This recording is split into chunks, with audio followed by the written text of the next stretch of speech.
ಎರಡು ವಾಕ್ಯ ಭಾಗದಿಂದ ಒಂದೇ ವಿಷಯವನ್ನು ನಾವು ಕಲಿಯಲಿಕ್ಕಿದ್ದೇವೆ.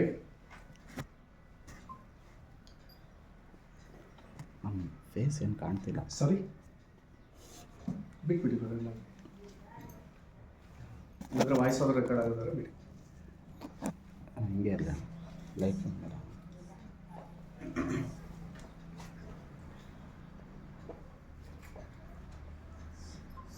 ಹಲ್ಲೆಲೂಯ. ನಾವಿದನ್ನ ಎರಡು వాక్య భాగాಗಳಿಂದ ಒಂದೇ విషయವನ್ನು కలియలిక్కిದ್ದೇವೆ. మనం ఈరోజు రెండు వాక్య భాగాల నుండి ఒక విషయాన్ని మాత్రమే నేర్చుకోబోతున్నాం. ಮೊದಲನೇದು ಮತ್ತಾಯ 25ನೇ ಅಧ್ಯಾಯದ ಭಾಗದಲ್ಲಿದೆ.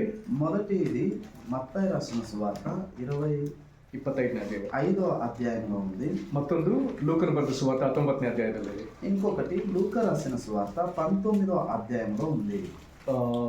ಎರಡೂ ಸಂಗತಿಗಳು ಯೇಸು ಕ್ರಿಸ್ತನು ತನ್ನ ಪ್ರತ್ಯಕ್ಷತೆ ಕುರಿತಾಗಿ ನಾವು ಎಚ್ಚರಿಕೆಯಿಂದ ನಡೆಯಬೇಕೆನ್ನುವುದಕ್ಕಾಗಿ ಆತನು ಹೇಳಿದ ಸಾಮ್ಯಗಳಲ್ಲಿ ಒಂದು ಸಾಮ್ಯವನ್ನು ನಾವು ಮತ್ತಾಯ 25ನೇ ಅಧ್ಯಾಯದಲ್ಲಿ ಓದ್ತೇವೆ. యేసుక్రీస్తు ప్రభు తన ప్రత్యక్షత కొరకు వేచి ఉండాలి అని తాను చెప్పినటువంటి ఉపమానాలు ఈ రెండు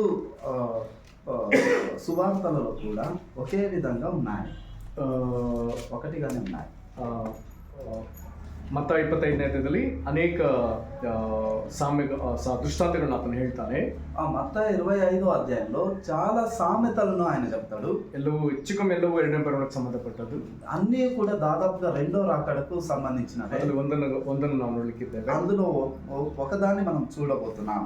ಅದೇ ಭಾಗವನ್ನು ಲೂಕನ ಸುವಾರ್ತೆಯಲ್ಲಿ ನೋಡ್ಲಿಕ್ಕಿದ್ದೇವೆ. అదే భాగమును లూకా రాసిన సువార్తలో కూడా మనం చూడబోతున్నాం. ಜಕ್ಕಾಯನ ಪ್ರಸಂಗ ನಡೆದ ಕೂಡಲೇ ಬರುವಂತ ಒಂದು యేసుವಿನ ಬೋಧನೆ. జక్కాయ ప్రసంగం వచ్చిన వెంటనే వచ్చేటువంటి యేసుక్రీస్తు ప్రభు యొక్క బోధ ಎಲ್ಲರಿಗೂ ಬಹಳ ಚೆನ್ನಾಗಿ ಗೊತ್ತು.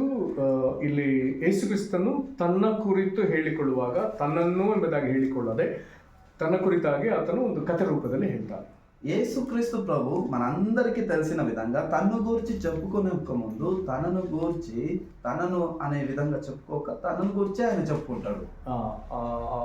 ಹಾಗಾಗಿ ಇಲ್ಲಿ ಪ್ರಾಮುಖ್ಯವಾದ ವಿಷಯ, ಯೇಸು ನಮಗೆ ಜವಾಬ್ದಾರಿಗಳನ್ನ ಕೊಟ್ಟು ಹೋಗಿ ತಿರುಗಿ ಬಂದು ಲೆಕ್ಕ ಕೇಳ್ತಾನೆ.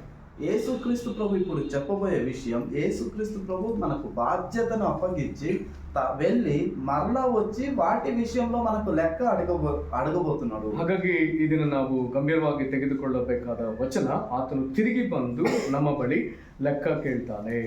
కాబట్టి మనం చాలా జాగ్రత్తగా తీసుకోవాల్సిన విషయం, ఆయన మరలా వచ్చి మన ఎదుట లెక్కలు అడిగే విధంగా ఉన్నాడు. ಹಾಗಾಗಿ ವಾಕ್ಯ ಭಾಗಗಳನ್ನು ಓದಿಕೊಳ್ಳೋಣ. కాబట్టి ఈ వాక్య భాగాలను మనం మత్తయి 25 మత్తయి రాసిన సువార్త 25వ అధ్యాయం 19ನೇ ವಚನ 19వ వచనము.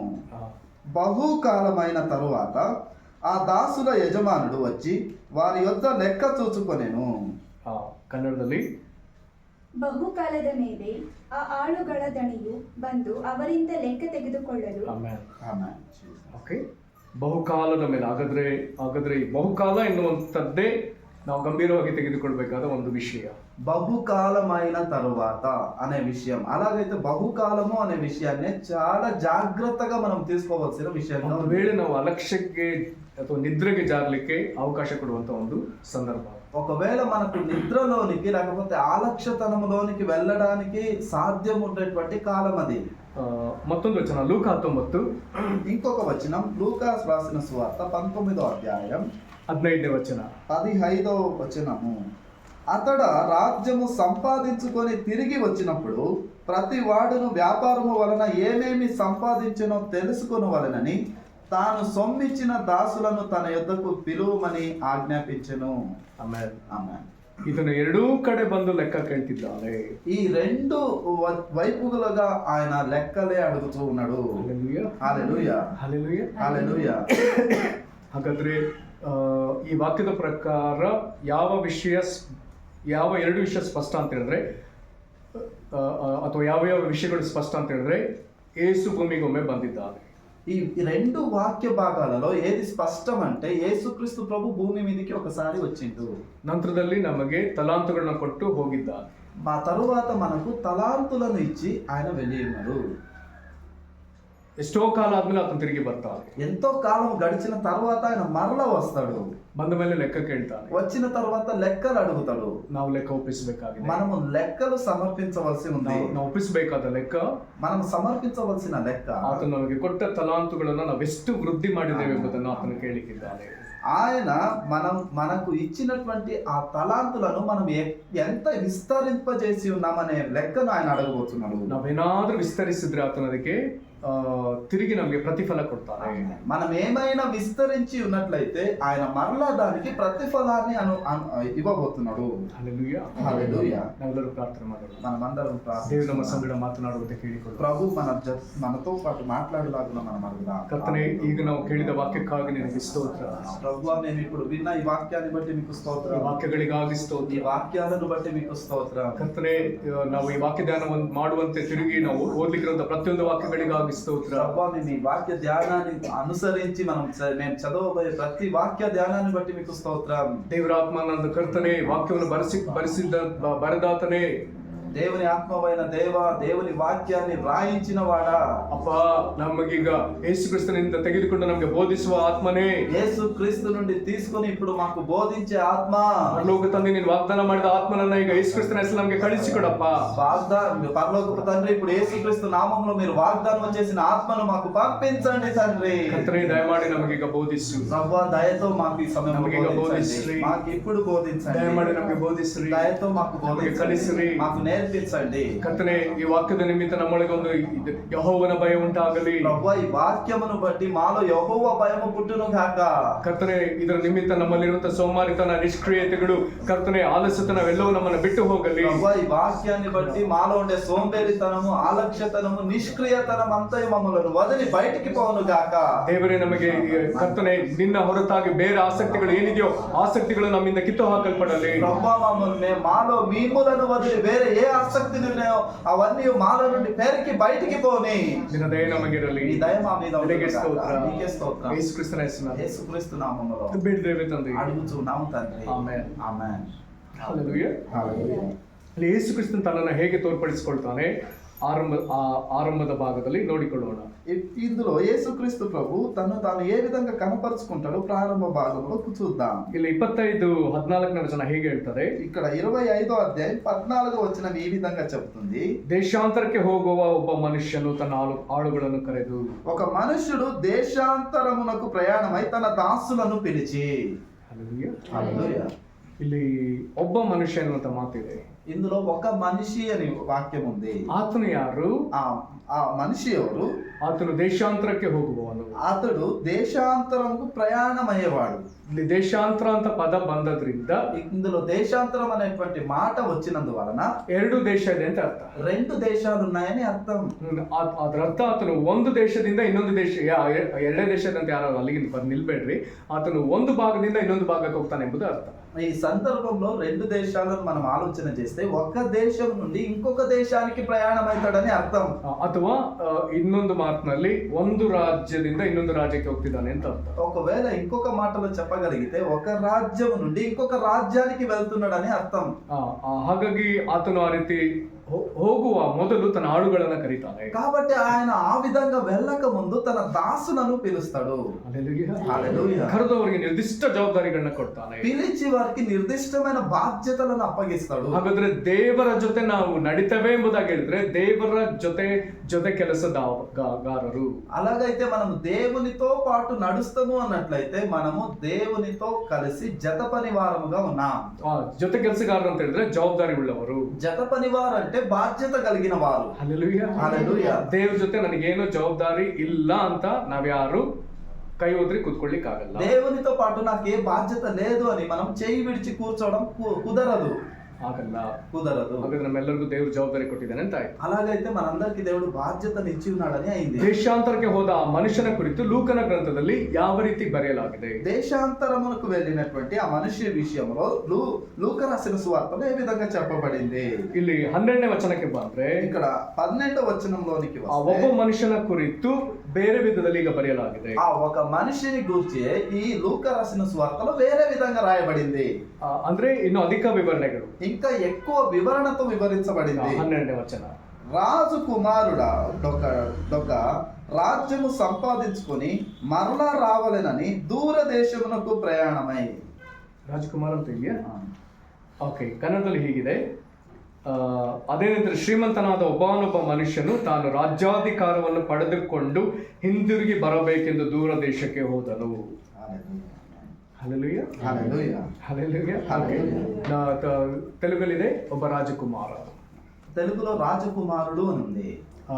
ಕನ್ನಡದಲ್ಲಿ ಒಬ್ಬ ಶ್ರೀಮಂತನು ಎಂಬುದಾಗಿ ಬರ್ತದೆ. కన్నడలో ఒక శ్రీమంత వ్యక్తి అని రాయబడింది. ಹಲ್ಲೆಲೂಯಾ, హల్లెలూయా, ಹಲ್ಲೆಲೂಯಾ, హల్లెలూయా. ನಮಗೆಲ್ಲರಿಗೂ ಗೊತ್ತಿರಲಿ, ಏಸು ಭೂಮಿ ಮೇಲೆ ಬದುಕಿದ ಕಾಲದಲ್ಲಿ ಆತನು ಶ್ರೀಮಂತನಾಗಿ ಎಲ್ಲೋ ತೋರಿಸ್ಕೊಳ್ಳಿಲ್ಲ. మనందరకు తెలియవాలి, యేసుక్రీస్తు ప్రభు ఈ లోకంలో జీవించిన కాలం అంతటిలో ఆయన తను తాను ఏ సందర్భంలో కూడా శ్రీమంతునిగా జీవించలేదు. ಏಸು ಎಲ್ಲೂ ಇಂಥದೇ ಜಾಗದಲ್ಲಿ ಹುಟ್ಟಿದ ಅಂತ ಹೇಳಿ ವಾಕ್ಯದಲ್ಲಿ ಇಲ್ಲ. యేసుక్రీస్తు ప్రభు ఫలాని నిర్దిష్టమైన స్థలంలో పుట్టిండు అనేటువంటిది వాక్యంలో లేదు. ಯಾವ ಊರು ಅನ್ನೋದಿದೆ, ఏ ఊరు అని ఉంది, ಆ ಊರಲ್ಲಿ ಎಲ್ಲಿ ಅನ್ನೋದು ಗೊತ್ತಿಲ್ಲ. ఆ ఊరులో ఏ స్థలం అనేది తెలియదు. ಹುಟ್ಟಿದ ಮಗುವನ್ನ ಬಟ್ಟೆಯಲ್ಲಿ ಸುತ್ತಿ ಛತ್ರದಲ್ಲಿ ಗೋದಲ್ಲಿ ಮಧ್ಯದಲ್ಲಿ ಇಟ್ಟಿದ್ರು, ಛತ್ರದ ಸ್ಥಳ ಇಲ್ಲದ್ರಿಂದ ಗೋದಲ್ಲಿ ಮಲಗಿಸಿದ್ರು ಅನ್ನೋದಿದೆ. ఆ పుట్టిన బిడ్డకు బట్టతో చుట్టి సత్రములో పెండబెట్టిండ్రు అనేది ఉంది. ಛತ್ರದಲ್ಲಿ ಸ್ಥಳ ಇಲ್ಲದ ಕಾರಣ ಗೋದಲ್ಲಿ ಇಟ್ಟಿದ್ರು. ఛత్రములో స్థలము లేనందువలన కాపరుల గొల్లల యొక్క దీంట్లో ఉంచిండ్రు అని ఉంది. దాన్ని పశువుల పాకలో ಅಲ್ಲಿ ಮಗುವನ್ನ ಮಲಗಿಸಿದ್ರು ಅಂತ ಇದೆ. అక్కడ బిడ్డను పండేసిండ్రు అని ఉంది. ಅದ್ರ ಅರ್ಥ ಏನಾಗುತ್ತೆ ಗೊತ್ತಾ? దాని అర్థం ఏమో తెలుసా? ಆತನು ಒಂದ್ ವೇಳೆ ಛತ್ರದಲ್ಲೂ ಹುಟ್ಲಿಲ್ಲ, ಗೋದ್ಲೆಲ್ಲೂ ಹುಟ್ಲಿಲ್ಲ, ಬೆರೆಲ್ಲದು ಹುಟ್ಟಿದ್ರೆ ಖಂಡಿತ ಎಲ್ಲ ನಡುವಿದೆ ಹುಟ್ಟಿರ್ಬೇಕು. ఆయన సత్రములో పుట్టలేదు, లేకపోతే ఆ పశువుల పాకలో పుట్టలేదంటే మధ్యలో ఏదో స్థలంలో జన్మించి ఉండాలి. ಅದ್ರ ಅರ್ಥ ಒಬ್ಬ ಅತಿ ನಿರ್ಗತಿಕನ ಜನನ. దాని అర్థము ఏ గతి లేని జననం అది. ಆತನಿಗೆ ಸುತ್ತಿದ ಬಟ್ಟೆ ಚಿಂದಿ ಬಟ್ಟೆ ಎಂಬುದಾಗಿ ಕೆಲವು ಕಡೆ ಉಲ್ಲೇಖ ಇದೆ. ఆయనకు చుట్టినటువంటి బట్ట అది చింపిన బట్ట అని రాయబడింది. ಆತನು ಸೇವೆ ಸಂದರ್ಭದಲ್ಲಿ ವಾಸಿಸಿದ ಮನೆ ಬಾಡಿಗೆ ಮನೆ ಎಂಬುದಾಗಿ ಬರ್ತದೆ. ఆయన సేవా కాలంలో నివసించిన స్థలం ఇల్లు అది బాడిగతో అద్దెకున్న ఇల్లు అని. సొంత మನೆ ಇಲ್ಲ, ఆయనకు సొంత గృహం లేదు. ಆತನು ಚಲಿಸಿದ ದೋಣಿ ಯಾರದೋ ದೋಣಿ, ఆయన సంచరించిన దోణి అది ఎవరిదో దోణి. ಆತನು ಒಂದ್ಸತಿ ಒಮ್ಮೆ ಪ್ರಯಾಣ ಮಾಡಿದ ಕತ್ತೆ ಮರಿ ಯಾರದೋ ಕತ್ತೆ ಮರಿ. ఆయన ప్రయాణము చేసినటువంటి ఆ యొక్క గాడిద అది ఎవరిదో గాడిద పిల్ల. ಆತನನ್ನು ಒಬ್ಬ ಶಿಷ್ಯನ ಹಿಂಬಾಲಿಸ್ತಾ ಅಂತ ಹೇಳ್ಬೇಕಾದ್ರೆ ನರಿಗಳಿಗೆ ಗುದ್ದುಗಳಿವೆ, ಆಕಾಶದ ಪಕ್ಷಿಗಳಿಗೆ ಗೂಡುಗಳಿವೆ, ಮನುಷ್ಯನಿಗೆ ಕುಮಾರನಿಗೆ ತಲೆ ಇಡ್ಲಿಕ್ಕೆ ಸ್ಥಳವಿಲ್ಲ ಅಂತ ಹೇಳ್ತಾರೆ. ఆయన ఒక మనిషి వెంబడిస్తానే అన్నప్పుడు నక్కలకు బురియలను ఆకాశ పక్షులకు గూళ్ళులు ఉన్నాయి, మనుష్య కుమారునికి తలవాల్చుకున్నటకును స్థలము లేదు అని చెప్తాడు. ಆತನು ಸತ್ತಾಗ ಯಾರೋ ತನ್ನ ಕುಟುಂಬಕ್ಕಾಗಿ ಏರ್ಪಡಿಸಿಕೊಂಡ ಹೊಸ ಸಮಾಧಿಯೊಳಗೆ ಬೇರೊಬ್ಬರ ಸಮಾಧಿಯೊಳಗೆ ಆತನನ್ನು ಹೂತಿದ್ದ. ఆయన మరణించినప్పుడు వేరొకరి కొరకు నిర్మించబడి సిద్ధపరచబడినటువంటి సమాధిలో ఆయనను భూస్థాపన చేయబడింది. ಆತನು ಕೊನೆ ಭೋಜನ ಮಾಡ್ಬೇಕು, ಪಸ್ಕದ ಭೋಜನ ಮಾಡ್ಬೇಕಂತ ಆತನು ಇಷ್ಟಪಟ್ಟಾಗ ಯಾರದೋ ಬೇರೊಬ್ಬರ ಮನೆಯಲ್ಲಿ ಅದರ ಏರ್ಪಾటు ಮಾಡಲ. ఆయన పస్కా పండుగ ఆచరణలో పస్కా భోజనము చేయాలి అని అన్నప్పుడు ఆచరించడానికి ఆయనకు సిద్ధపరచబడిన గృహం అది వేరొకరి గృహముగా ఉంది. హల్లెలూయా, హల్లెలూయా. ಇದೆಲ್ಲವುಗಳ ಅರ್ಥವೇನು? వీటన్నిటి అర్థం ఏమిటి? ಇವೆಲ್ಲವುಗಳ ಅರ್ಥವೇನು? వీటన్నిటి అర్థం ఏమిటి? ಇವೆಲ್ಲವನ್ನ ನೋಡಿದ್ರೆ యేసు ಎಲ್ಲಿಯೂ ಶ್ರೀಮಂತನ. ఇవన్నీ మనం గమనిస్తే యేసు ఏ స్థలంలో కూడా ఆయన శ్రీమంతుడిగా కనబడడు. హల్లెలూయా, హల్లెలూయా. ಹಾಗಾದ್ರೆ యేసు ಶ್ರೀಮಂತನಲ್ವಾ? అలాగైతే యేసు శ్రీమంతుడు కాడా? యేసు ಶ್ರೀಮಂತನಲ್ವಾ? యేసు శ్రీమంతుడు కాడా? వాక్యಗಳು ಬೇರೆ ರೀತಿಯಲ್ಲಿ ಮಾತನಾಡ್ತವೆ. వాక్యాలు వేరే విధంగా మాట్లాడతాయి. ಯಾವ ರೀತಿ ಮಾತನಾಡ್ತದೆ? ఏ విధంగా మాట్లాడతాయి? ಒಂದು ಕೀರ್ತನೆ 24, ఒకటి కీర్తనల గ్రంథం 24వ అధ్యాయం. ಅಲ್ಲಿ ಆರಂಭದ ವಚನ ಏನ್ ಹೇಳ್ತದೆ ನೋಡೋಣ. అందులో ప్రారంభ వచనం ఏ విధంగా చెప్తుందో చూద్దాం. కీర్తನೆ 24 ಮೊದಲನೇ ವಚನ ದಯಮಾಡಿ ಓದಿ. కీర్తనల గ్రంథం 24వ అధ్యాయం మొదటి వచనం ఎవరైనా దయతో చదవండి. ಭೂಮಿಯು ಅದರಲ್ಲಿರುವ ಸಮಸ್ತವು ಯೆಹೋವನದು, ಲೋಕವು ಅದರ ನಿವಾಸಿಗಳು ಆತನವೇ. ಸಾಕು. భూమియు దాని సంపూర్ణతయు లోకమును దాని నివాసులను యెహోవావే. ಹಲ್ಲೆಲೂಯಾ, హల్లెలూయా, ಹಲ್ಲೆಲೂಯಾ, హల్లెలూయా. ಅಲ್ಲಿಗೆ ದೇವರು ಸ್ಪಷ್ಟವಾಗಿ ಹೇಳ್ತಿದ್ದಾನೆ. అక్కడ దేవుడు స్పష్టంగా చెప్తున్నాడు, ಭೂಮಿ ಅದರಲ್ಲಿರುವಂತಹ ಸಮಸ್ತವು ಯಾರಿಗೆ ಸಂಬಂಧಪಡುತ್ತೆ? భూమి అందులోని సమస్తము ఎవరికి సంబంధించినవి? ಅದು ದೇವರಿಗೆ అది ಸಂಬಂಧಪಡುತ್ತೆ. దేవునికి సంబంధించినవే. ನಾವೆಲ್ಲ ಈ ಜಾಗ ನಮ್ದು, ಅದು ನಮ್ದು, ಇದು ನಮ್ದು, ಇದು ನಮ್ದು, ನಾವೆಲ್ಲ ಒಬ್ಬೊಬ್ರು ನಮ್ದು ಅಂತ ಹೇಳ್ತಾ ಹೋದ್ರೆ ದೇವರದ್ದು ನಿಂತ ಹೇಳ್ತಾನೆ ಎಲ್ಲದು ನಂದೇ. మనమందరం ఈ స్థలం నాది, ఆ స్థలం నాది, ఈ స్థలం నాది, ఇది నాదే అని మనం అందరం చెప్తూ ఉంటే దేవుడు లేచి చెప్తాడు, ఇవంతా నాదే. ಲೋಕವಾದ ನಿವಾಸಿಗಳು ಆತನವೇ ಅಂತ ಹೇಳ್ತಾರೆ. లోకము దాని నివాసులు కూడా నాయే అని చెప్తాడు యెహోవావే. ಎಲ್ಲವೂ ಆತನಿಗೆ ಸಂಬಂಧಪಡುತ್ತೆ. అన్ని ఆయనకు సంబంధించిన విషయాలే. కీర్తన 50ನೇ అధ్యాయಕ್ಕೆ ಬಂದ್ರೆ కీర్తనల గ్రంథం 50 అధ్యాయంలోనికి వెళ్తే ಅಲ್ಲಿ ಆತನು ಹೇಳ್ತಾನೆ, అందులో ఆయన చెప్తాడు, ಇಲ್ಲಿರುವಂತ ಈ ವಚನಗಳನ್ನ ನಾವು ಗಮನಿಸಿದ್ರೆ ఇందులో ఉండేటువంటి ఈ వచనాలను మనం గమనిస్తే ಕೀರ್ತನ 50:10 ಹೇಳ್ತಾನೆ, కీర్తనల గ్రంథం 50 అధ్యాయం 10వ వచనంలో ఆయన చెప్తాడు, ಕಾಡಿನಲ್ಲಿರುವ ಸರ್ವ ಮೃಗಗಳು ಗುಡ್ಡಗಳಲ್ಲಿರುವ ಸಾವಿರಾರು ಪಕ್ಷಿಗಳು ನನ್ನವೇ. అడవి మృగములన్నీ 1000 కొండల మీద పశువులన్నీ నావే కదా. ಬೆಟ್ಟಗಳ ಪಕ್ಷಿಗಳನ್ನೆಲ್ಲ ಬಲ್ಲೆ, ಅಡವಿಯ ಜೀವಜಂತುಗಳೆಲ್ಲ ನನಗೆ ಗೊತ್ತುಂಟು. కొండలలోని పక్షులన్నిటిని నేనెరుగుదును, పొలములలోని పశ్వాదులు నా వశమై ఉన్నాయి. ನನಗೆ ಹಸಿವೆಂದರೆ ನಿಮಗೆ ತಿಳಿಸುವುದಿಲ್ಲ, ಲೋಕವು ಅದರಲ್ಲಿರುವುದೆಲ್ಲವೂ ನನ್ನದಲ್ಲವೇ. లోకమును దాని పరిపూర్ణతయు నావే, నేను ఆకలి గొనినను నీతో చెప్పను. ಹಲ್ಲೆಲೂಯಾ. హల్లెలూయా. ಹಾಗಾದ್ರೆ ಎಲ್ಲವೂ ಆತನಿಗೆ ಸಂಬಂಧಪಟ್ಟಿರ್ಬೇಕಾದ್ರೆ ಸರ್ವೈಶ್ವರ್ಯವುಳ್ಳ ದೇವರು ಆತನಾಗ್ತಾನೆ. అలాగైతే సమస్తము ఆయనకు ఆయనదే అయి ఉండగా ఆయన దేవుడు సర్వ సంపూర్ణుడుగా ఉన్నాడు.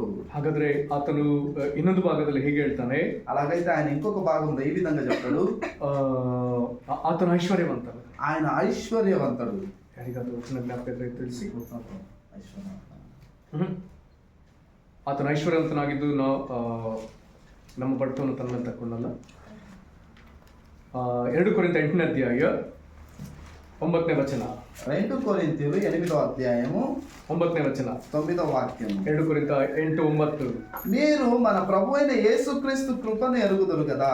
ఆయన ధనవంతుడై ఉండియు మీరు తన దారిద్ర్యం వలన ధనవంతులు కావాలని మీ నిమిత్తము దరిద్రుడాయను. ಹಲ್ಲೆಲೂಯಾ. హల్లెలూయా. ವಾಕ್ಯ ಸ್ಪಷ್ಟವಾಗಿ ಹೇಳ್ತದೆ, వాక్యం స్పష్టంగా చెప్తుంది, ಆತನು ಐಶ್ವರ್ಯವಂತನಾಗಿದ್ದು ತಾನು ಬಡತನದಲ್ಲಿ ಸೇರುವುದರಿಂದ ನೀವು ಐಶ್ವರ್ಯವಂತರಾಗಬೇಕೆಂದು ನಿಮಗೋಸ್ಕರ ಬಡವನಾದನು. ఆయన ధనవంతుడై ఉండియు మీరు తన దారిద్ర్యము వలన ధనవంతులు కావాలనని మీ నిమిత్తము దరిద్రుడాయను. ಹಲ್ಲೆಲೂಯಾ. హల్లెలూయా.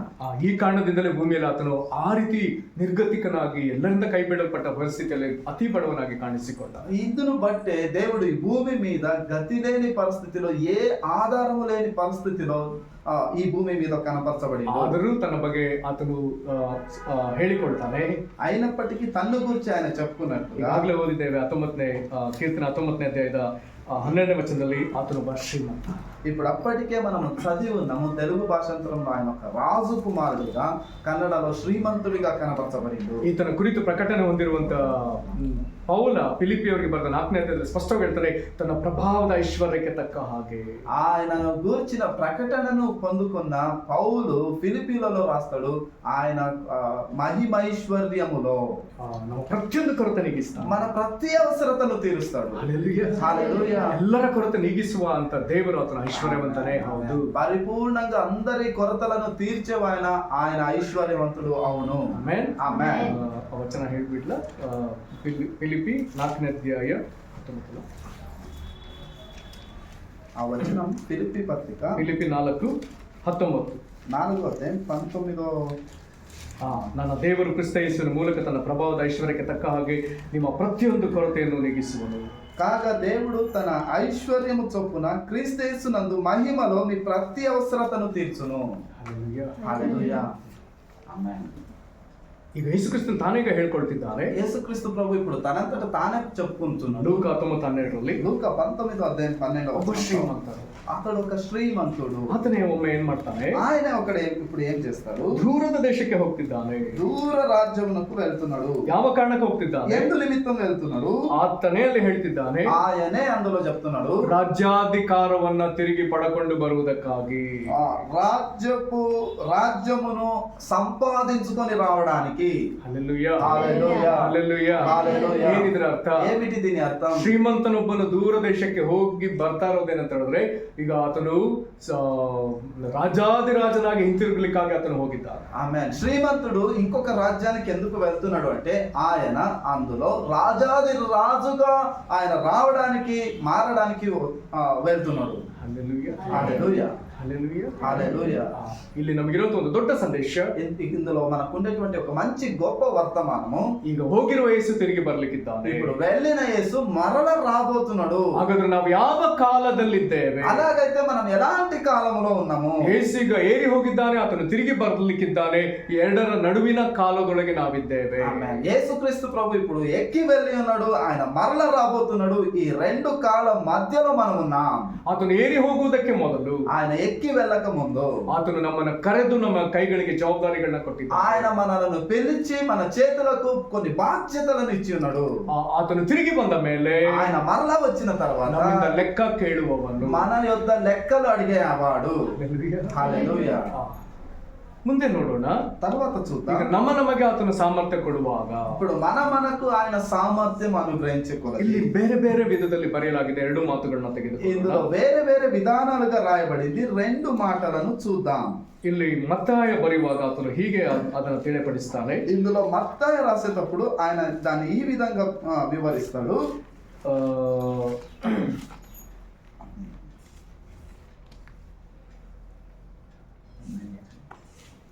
15ನೇ ವಚನಕ್ಕೆ ಬರುವಾಗ ಅದರಲ್ಲಿ ಒಂದು ಮಾತು ತೆಗೆದುಕೊಳ್ಳೋ. ಓಕೆ, 15 ಓದಿ.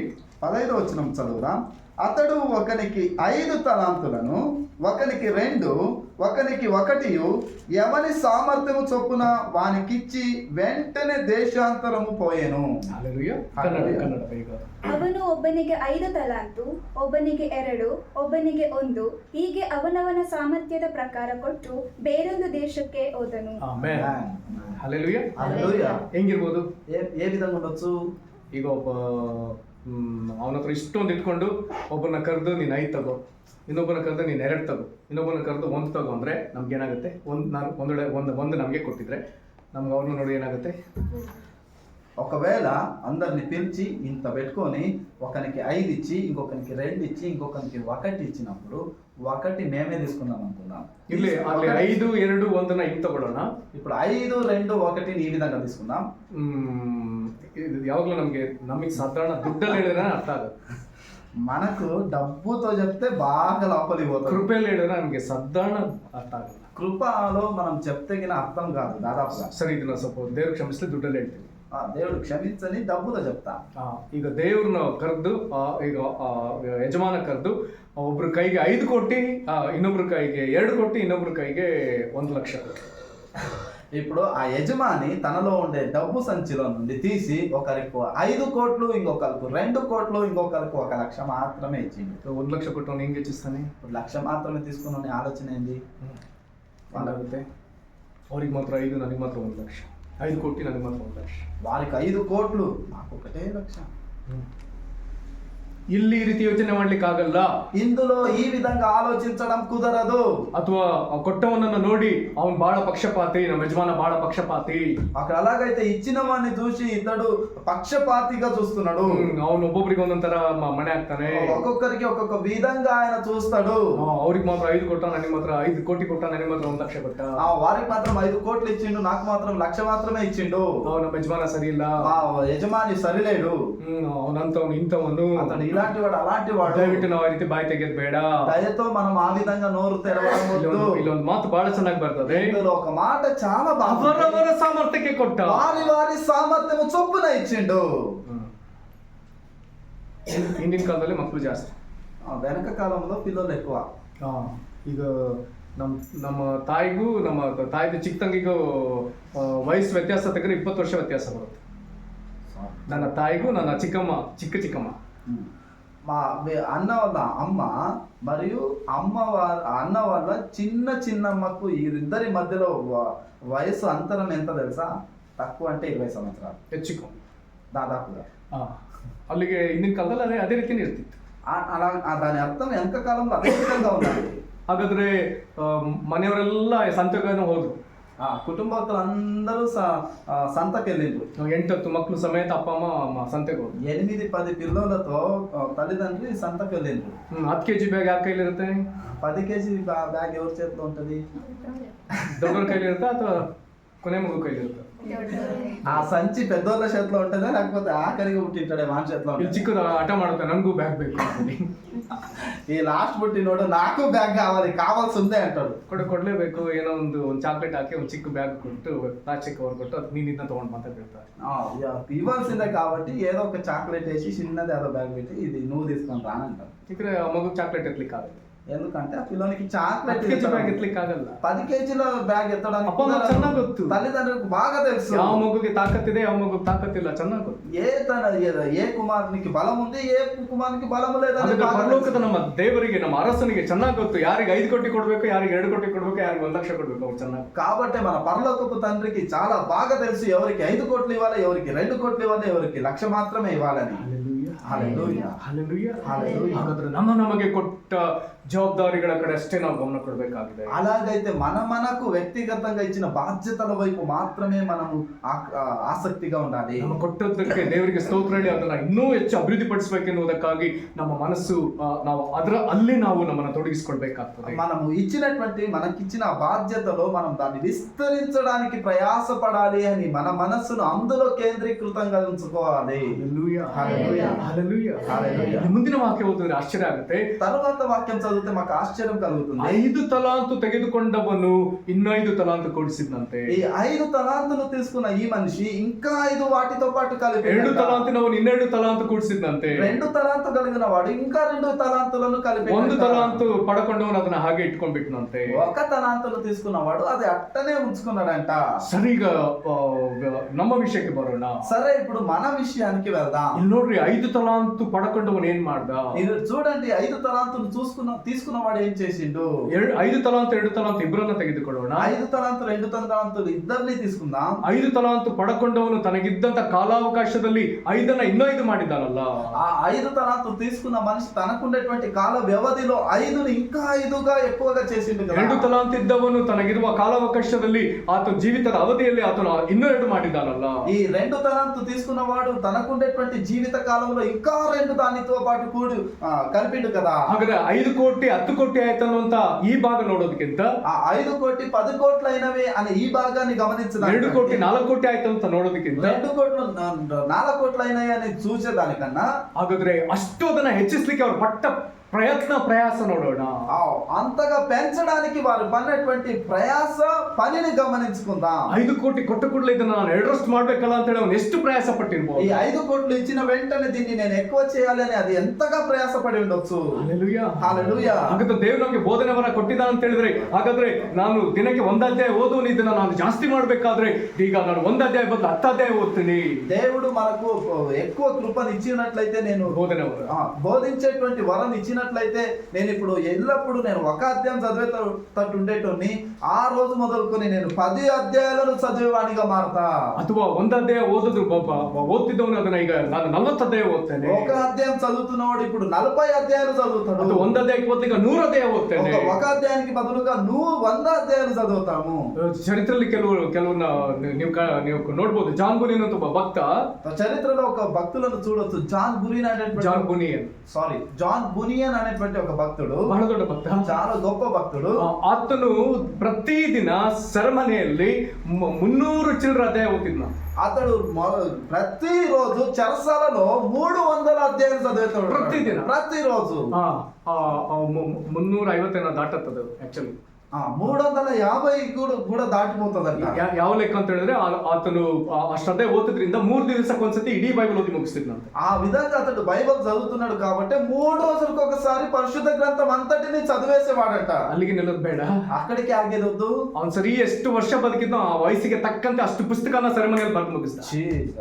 అతడు సరిగ్గా ఎన్ని సంవత్సరాలు జీవించి ఉన్నాడో అన్ని సంవత్సరాలలో అతడు అన్ని పుస్తకాలను రాసి ముగించిండు. ಹಾಗಾದ್ರೆ ಅಷ್ಟು 300 ಚಿಲ್ಲರೆ ಅಧ್ಯಾಯ ಓದ್ಲಿಕ್ಕೆ ಆತನು ಎಷ್ಟು ಟೈಮ್ ತಗೊಂಡಿರ್ಬೋದು, ಮಿಕ್ಕ ಟೈಮ್ ಹೇಗೆ ಅವನು ಬರ್ದಿರ್ಬೋದು. అలాగైతే అతడు 300 అధ్యాయాలు చదవడానికి తీసుకున్న కాల వ్యవధి ఎట్టుండొచ్చు, ఆ తర్వాత అతడు రాయడానికి తీసుకున్న సమయం ఎంతగా ఉండొచ్చు. అతను ಬರೆದ ಪುಸ್ತಕಗಳು ಬಹಳ ಒಳ್ಳೆ ಪುಸ್ತಕ. ఆయన రాసినటువంటి పుస్తకాలు అనేవి చాలా మంచి పుస్తకాలు. ಅದರಲ್ಲಿ ಒಂದು ಬಹಳ ಪ್ರಸಿದ್ಧ ಪುಸ್ತಕ, అందులో ఒకటి చాలా పేరుగాంచిన పుస్తకం, పిలిగ్రిమ్స్ ప్రోగ్రెస్ ಅನ್ನುವಂತ ಪುಸ್ತಕ. పిలిగ్రిమ్స్ ప్రోగ్రెస్ పిలిగ్రిమ్స్ ప్రోగ్రెస్ అనేటువంటి ఆ ಅಂದ್ರೆ పుస్తకం ಕ್ರಿಸ್ತಿಯ ಯಾತ್ರೆಯ ಬೆಳವಣಿಗೆಗಳನ್ನ ಆತನು ಬರೀತಾನೆ. క్రీస్తు యాత్ర యొక్క పెరుగుదలను ఆయన రాస్తాడు. ಬೈಬಲ್ ನ ನಂತರ ಯಾವ್ದಾದ್ರು ಪುಸ್ತಕವನ್ನ ಎರಡನೇ ಬೈಬಲ್ ಅಂತ ಕರೆದಿದ್ರೆ ಇದೇ ಪುಸ್ತಕ. పరిశుద్ధ గ్రంథం తర్వాత రెండవ పరిశుద్ధ గ్రంథం అని ఏ పుస్తకాన్ని ఆయన పిలిచినట్లయితే అది ఈ పుస్తకాన్నే. ಬೈಬಲ್ ನ ನಂತರ ಅತಿ ಹೆಚ್ಚು ಭಾಷಾಂತರ ಆಗಿರುವಂತಹ ಏಕೈಕ ಪುಸ್ತಕ ಅದೇ ಪುಸ್ತಕ పిలిగ్రిమ్స్ ప్రోగ్రెస్. పరిశుద్ధ గ్రంథం తర్వాత ఎక్కువ తర్జుమా వేరే వేరే భాషలకు తర్జుమా చేయబడిన పుస్తకం ಅದೇ పిలిగ్రిమ్స్ ప్రోగ్రెస్. ಪಿಲಿಗ್ರಿಮ್ಸ್ ಪ್ರೋಗ್ರೆಸ್ ಅಥವಾ ಕನ್ನಡದಲ್ಲಿ ಹೋದ್ರೆ ಯಾತ್ರಿಕನ ಸಂಚಾರ ಅಂತಿದೆ, ಅಥವಾ ಯಾತ್ರಿಕನ ವಿಶ್ವಾಸ ಬೆಳವಣಿಗೆ ಬಗ್ಗೆ ಆತನು ಬರೀತಾನೆ. కన్నడలో అది యాత్రిక సంచారము లేకపోతే యాత్రిక ఎదుగుదల అనే విధంగా చెప్పబడింది. హల్లెలూయా హల్లెలూయా హల్లెలూయా హల్లెలూయా. ಒಂದು ಅಧ್ಯಾಯ ಓದ್ಲಿಕ್ಕಾಗತ್ತೆ, ఒక అధ్యాయము చదవడం కుదురుతుంది. ದೇವರ ರಾಜ್ಯದ ವಿಸ್ತಾರಕ್ಕಾಗಿ 100 ಅಧ್ಯಾಯ ಓದ್ಲಿಕ್ಕಾಗತ್ತೆ. దేవుని రాజ్య విస్తరణ కొరకు 100 అధ్యాయాలు చదవడం కుదురుతుంది. ನನ್ನ ಸ್ಥಳವನ್ನು ವಿಸ್ತರಿಸಿ ಗುಡಾರಗಳನ್ನ ಪರದೆಗಳನ್ನ ಹರಡಿ ಅದಕ್ಕೆ ಗೂಟಗಳನ್ನ ಉದ್ದ ಮಾಡಿ ಹಗ್ಗಗಳನ್ನ ಉದ್ದ ಮಾಡಿ ಗೂಟಗಳನ್ನ ಬಲಪಡಿಸಬೇಕೆಂಬುದಾಗಿ ದೇವರು ವಾಕ್ಯ ಹೇಳ್ತಿದ್ಯಾ. మన గుడారాలను విస్తరము చేసి ಸ್ಥಳ ಹೆಚ್ಚಿಸಿ స్థలాన్ని విస్తరణ పరదెಗಳನ್ನ ವಿಸ್ತಾರ ಮಾಡಿ పరదలను ఎడల్పు చేసి ಹಗ್ಗಗಳನ್ನ ಉದ್ದ ಮಾಡಿ తాళ్లను పొడుగు చేసి ಅದರ ಮಧ್ಯದ ಕಂಬಗಳನ್ನ ಅದನ್ನ ಗಟ್ಟಿಪಡಿಸಬೇಕೆಂಬುದಾಗಿ ವಾಕ್ಯ ಹೇಳ್ತಿದ್ಯಾ. మధ్యలో ఉండేటువంటి స్తంభాలను గట్టి చేయాలి అని వాక్యం చెప్తుంది. ಹಾಗಾದ್ರೆ ನಮಗೆ ಕೊಡಲ್ಪಟ್ಟದ್ದನ್ನ ಈಗ ನಾವು ಮಾಡಲೇಬೇಕಾಗಿದೆ. అలాగైతే మనకి ఇప్పుడు ఇవ్వబడిన దాన్ని మనం చేయవలసి ఉన్నది. ದೇವರು ತನ್ನ ವಿಶ್ವಾಸಿಗಳನ್ನ ಕರೆಯುವಾಗ ಯಾರನ್ನು ಕೆರೆ ಎಂಬುದಾಗಿ ಕರೆದಿಲ್ಲ. దేవుడు తన విశ్వాసులను పిలిచేటప్పుడు ఎవరిను కించిత్ పరిచి తక్కువ అంచనాలో చూడలేదు. ಕೆರೆ ಕೆರೆ సిద్ధాపూర్ ಕೆರೆ. దేవుడు ఎవరినైనా పిలిచేటప్పుడు దాన్ని ఏమంటారు, చెరువుగా పిలిచలేదు. ఒకటేకెళ్ళి నీళ్ళు ఉంటాయి కదా ಕೆರೆ. దేవుడు నమ్మನ್ನ నది ಅಂತ ಕರೆದಿದ್ದಾನೆ. దేవుడు మనలను నదులు అని పిలిచి ఏం వ్యత్యాಸ? ఏమి వ్యత్యాసము? ಕೆರೆ ನೀರು ನಿಂತಲೇ ನಿಂತಿರ್ತದೆ. ఆ చెరువు నీళ్లు నిలిచిన చోటనే నిలబడి ఉంటది. ಅದು ತುಂಬಿ ಹೊರಗೆ ಹರಿಯುತ್ತೆ ಅಂತ ಹೇಳಲಿಕ್ಕೆ ಸಾಧ್ಯವೇ? ಅದು నిండి పొర్లుతది అని చెప్పడం కుదరదు. ಆದ್ರೆ ನದಿ, కానీ నది ಅದು ಹರಿತದೆ, అది ప్రవహిస్తుంది. ಆದ್ರೆ ಹರಿತದೆ ಅಂತ ಹೇಳಿದ್ರೆ ಎಲ್ಲಿಂದಲೂ ಅದು ಉಕ್ಕಿ ಉಕ್ಕಿ ಬರ್ತಾ ಇದೆ ಅಂತ ಅರ್ಥ. అది ప్రవహిస్తది అంటే అది ఎక్కడో పొంగి పొంగి వస్తుంది, ಮುಂದೆ ಮುಂದೆ ಚಲಿಸ್ತದೆ ಅಂತ అది ముందు ముందు సంచరిస్తది అని అర్థం. ಹಾಗಾಗಿ ವಿಶ್ವಾಸಿಗಳ ಜೀವಿತವನ್ನು ಆತನು ಮುಂದೆ ಹರಿಯುವಂತ ನೀರಿಗೆ ಹೋಲಿಸ್ತಾನೆ ಹೊರತು ನಿಂತ ನೀರಿಗೆ ಹೋಲಿಸಲ್ಲ. కాబట్టి విశ్వాసుల జీవితాన్ని ఆయన ప్రవహించే నదికి పోల్స్తాడు కానీ నిలిచిన ఒక వాగుకు చెరువుకు పోల్చాడు. ఆమేన్. హల్లెలూయా హల్లెలూయా హల్లెలూయా హల్లెలూయా. ವಿಸ್ತಾರವಾಗಲೇಬೇಕು, మనం విస్తరించబడాలి. ಎಲ್ಲರೂ ಕಣ್ಣು ಮುಚ್ಚಿ హల్లెలూయా. ದೇವರೇ, ನಾನು ನಿಂತ ಸ್ಥಿತಿಯಿಂದ ಈಗ ನನ್ನನ್ನು ವಿಸ್ತಾರವಾಗುವ ಚಲಿಸುವ ಸ್ಥಿತಿಗೆ ಸ್ವಾಮಿ. మన అందరం కన్ను మూసి చెబుదాం, తండ్రి నేను నిలిచిన పరిస్థితిలో నుండి నేను సంచరించే విస్తరించే పరిస్థితిలోనికి తీసుకొని రండి. ಕೈಗಳನ್ನ ಪರಲೋಕದ ಕಡೆಗೆ ಎತ್ತೋಣ, మన రెండు చేతులు పరలోకం వైపుగా ఎత్తుదాం. ಈ ರೀತಿ ಎತ್ತೋಣ. ఈ విధంగా ఎత్తుదాం. ದೇವರು ನಮ್ಮ ಕೈಗೆ ಏನೋ ತಲಾಂತ ಕೊಟ್ಟಿದ್ದಾನೆ. దేవుడు మన చేతికి ఏదో తలాంతులను ఇచ్చి ఉన్నాడు. ದೇವರೇ, ಆ ತಲಾಂತಗಳು ಈಗ ವಿಸ್ತಾರವಾಗಬೇಕಪ್ಪ.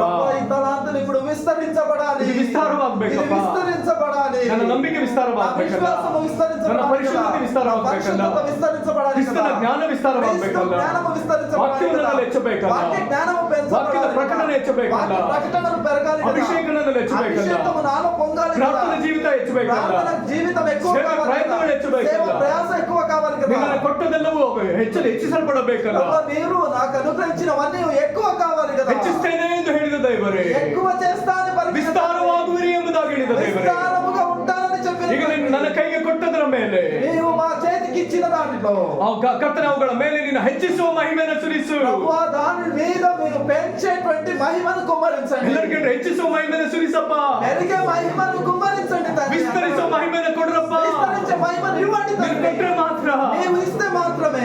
ಬಾಲಕನ 5 ರೊಟ್ಟಿ 2 ಮೀನಿನ ಕೈಗೆ ಕೊಟ್ಟನಲ್ಲ, ఆ చిన్న పిల్లడు బాలుడు 5 రొట్టెలు 2 చేతులు మీ చేతికి ఇచ్చినాడు. ಆಗ ನಿನ್ನ ಕೈಗಳಲ್ಲಿ ಅದನ್ನ ಕರ್ತನೆ ಪರಲೋಕದ ಕಡೆಗೆ ಎತ್ತಿದೆಯಲ್ಲ, దాన్ని తీసుకొని ప్రభువా మీరు పరలోకం వైపు దాన్ని ದೇವರಿಗೆ ಸ್ತೋತ್ರ ಮಾಡಿದೆಯಲ್ಲ, దేవునికి స్తోత్రం. ಅದನ್ನ ಮುರಿದಿಯಲ್ಲ, దాన్ని విరిచి ఉన్నావు కదా. ಶಿಷ್ಯನ ಕೈಗೆ ಕೊಟ್ಟಿಯಲ್ಲ, శిష్యులకు ఇచ్చి ఉన్నావు కదా. ಆಗ ಅದು ಸಾವಿರದಷ್ಟು ಆಯ್ತಲ್ಲಪ್ಪ. కాబట్టి అది వేల వేల కొలదిగా మారింది కదా. ದೇವರೇ, ನನ್ನ ಜೀವಿತಕ್ಕೆ ಏನು ಕೊಟ್ಟಿಯೋ, దేవా, నా జీవితానికి ఏదైతే ನನಗೆ ಯಾವ ಗುರಿ ನೇಮಿಸಿದೆಯೋ ఏదైతే గురి నియమించి ఉన్నావు ಅದೀಗ ಅಲ್ಲೇ ನಿಲ್ಬಾರ್ದಪ್ಪ. అది ఇప్పుడు అక్కడ ఆగిపోకూడదు. ನಿಂತ ಸ್ಥಿತಿಯಲ್ಲಿ ನನ್ನನ್ನು ಹೆಚ್ಚಿಸಪ್ಪ. నిలిచిన స్థితిలో ఉన్న నన్ను పెంచండి. ಅಪ್ಪ, ನನ್ನನ್ನು ವಿಸ್ತರಿಸಿರಿ. అబ్బా, నన్ను విస్తరించండి. ನಿನ್ನ ಒಂದು ಲೆಕ್ಕ ಕೇಳುವ ದೇವರು. నీవు రేపు వచ్చి లెక్కలు అడిగే దేవుడవు. ಅಪ್ಪ, ಆ ದಿನ ನನಗೆ ನಿನ್ನಿಂದ ಸನ್ಮಾನವಾಗಬೇಕು. ఆ రోజు నాకు నీ ద్వారా సన్మానం జరగాలి. ಆ ದಿನ ನಾನು ನಿನ್ನ ಕೋಪಕ್ಕೆ ಗುರಿಯಾಗಬಾರದು. నీ కోపానికి పాత్రునిగా ఉండకూడదు. ಆ ದಿನ ನನಗೆ ಸನ್ಮಾನವಾಗಬೇಕಪ್ಪ. ఆ రోజు నాకు సన్మానముగా ఉండాలి. ಹಗಲು ರಾತ್ರಿ ನಿನಗಾಗಿ ದುಡಿಯಲು ಬಲಪಡಿಸಿರಿ. రాత్రి పగలు నీ కొరకు ప్రయాసపడడానికి బలపరచండి. ನಿನ್ನನ್ನು ಅಭಿಷೇಕಿಸಿರಿ. నన్ను అభిషేకించండి. ನಿನಗೆ ಮಹಿಮೆ, నీకే మహిమ, ನಿನಗೆ ಮಹಿಮೆ. నీకే మహిమ.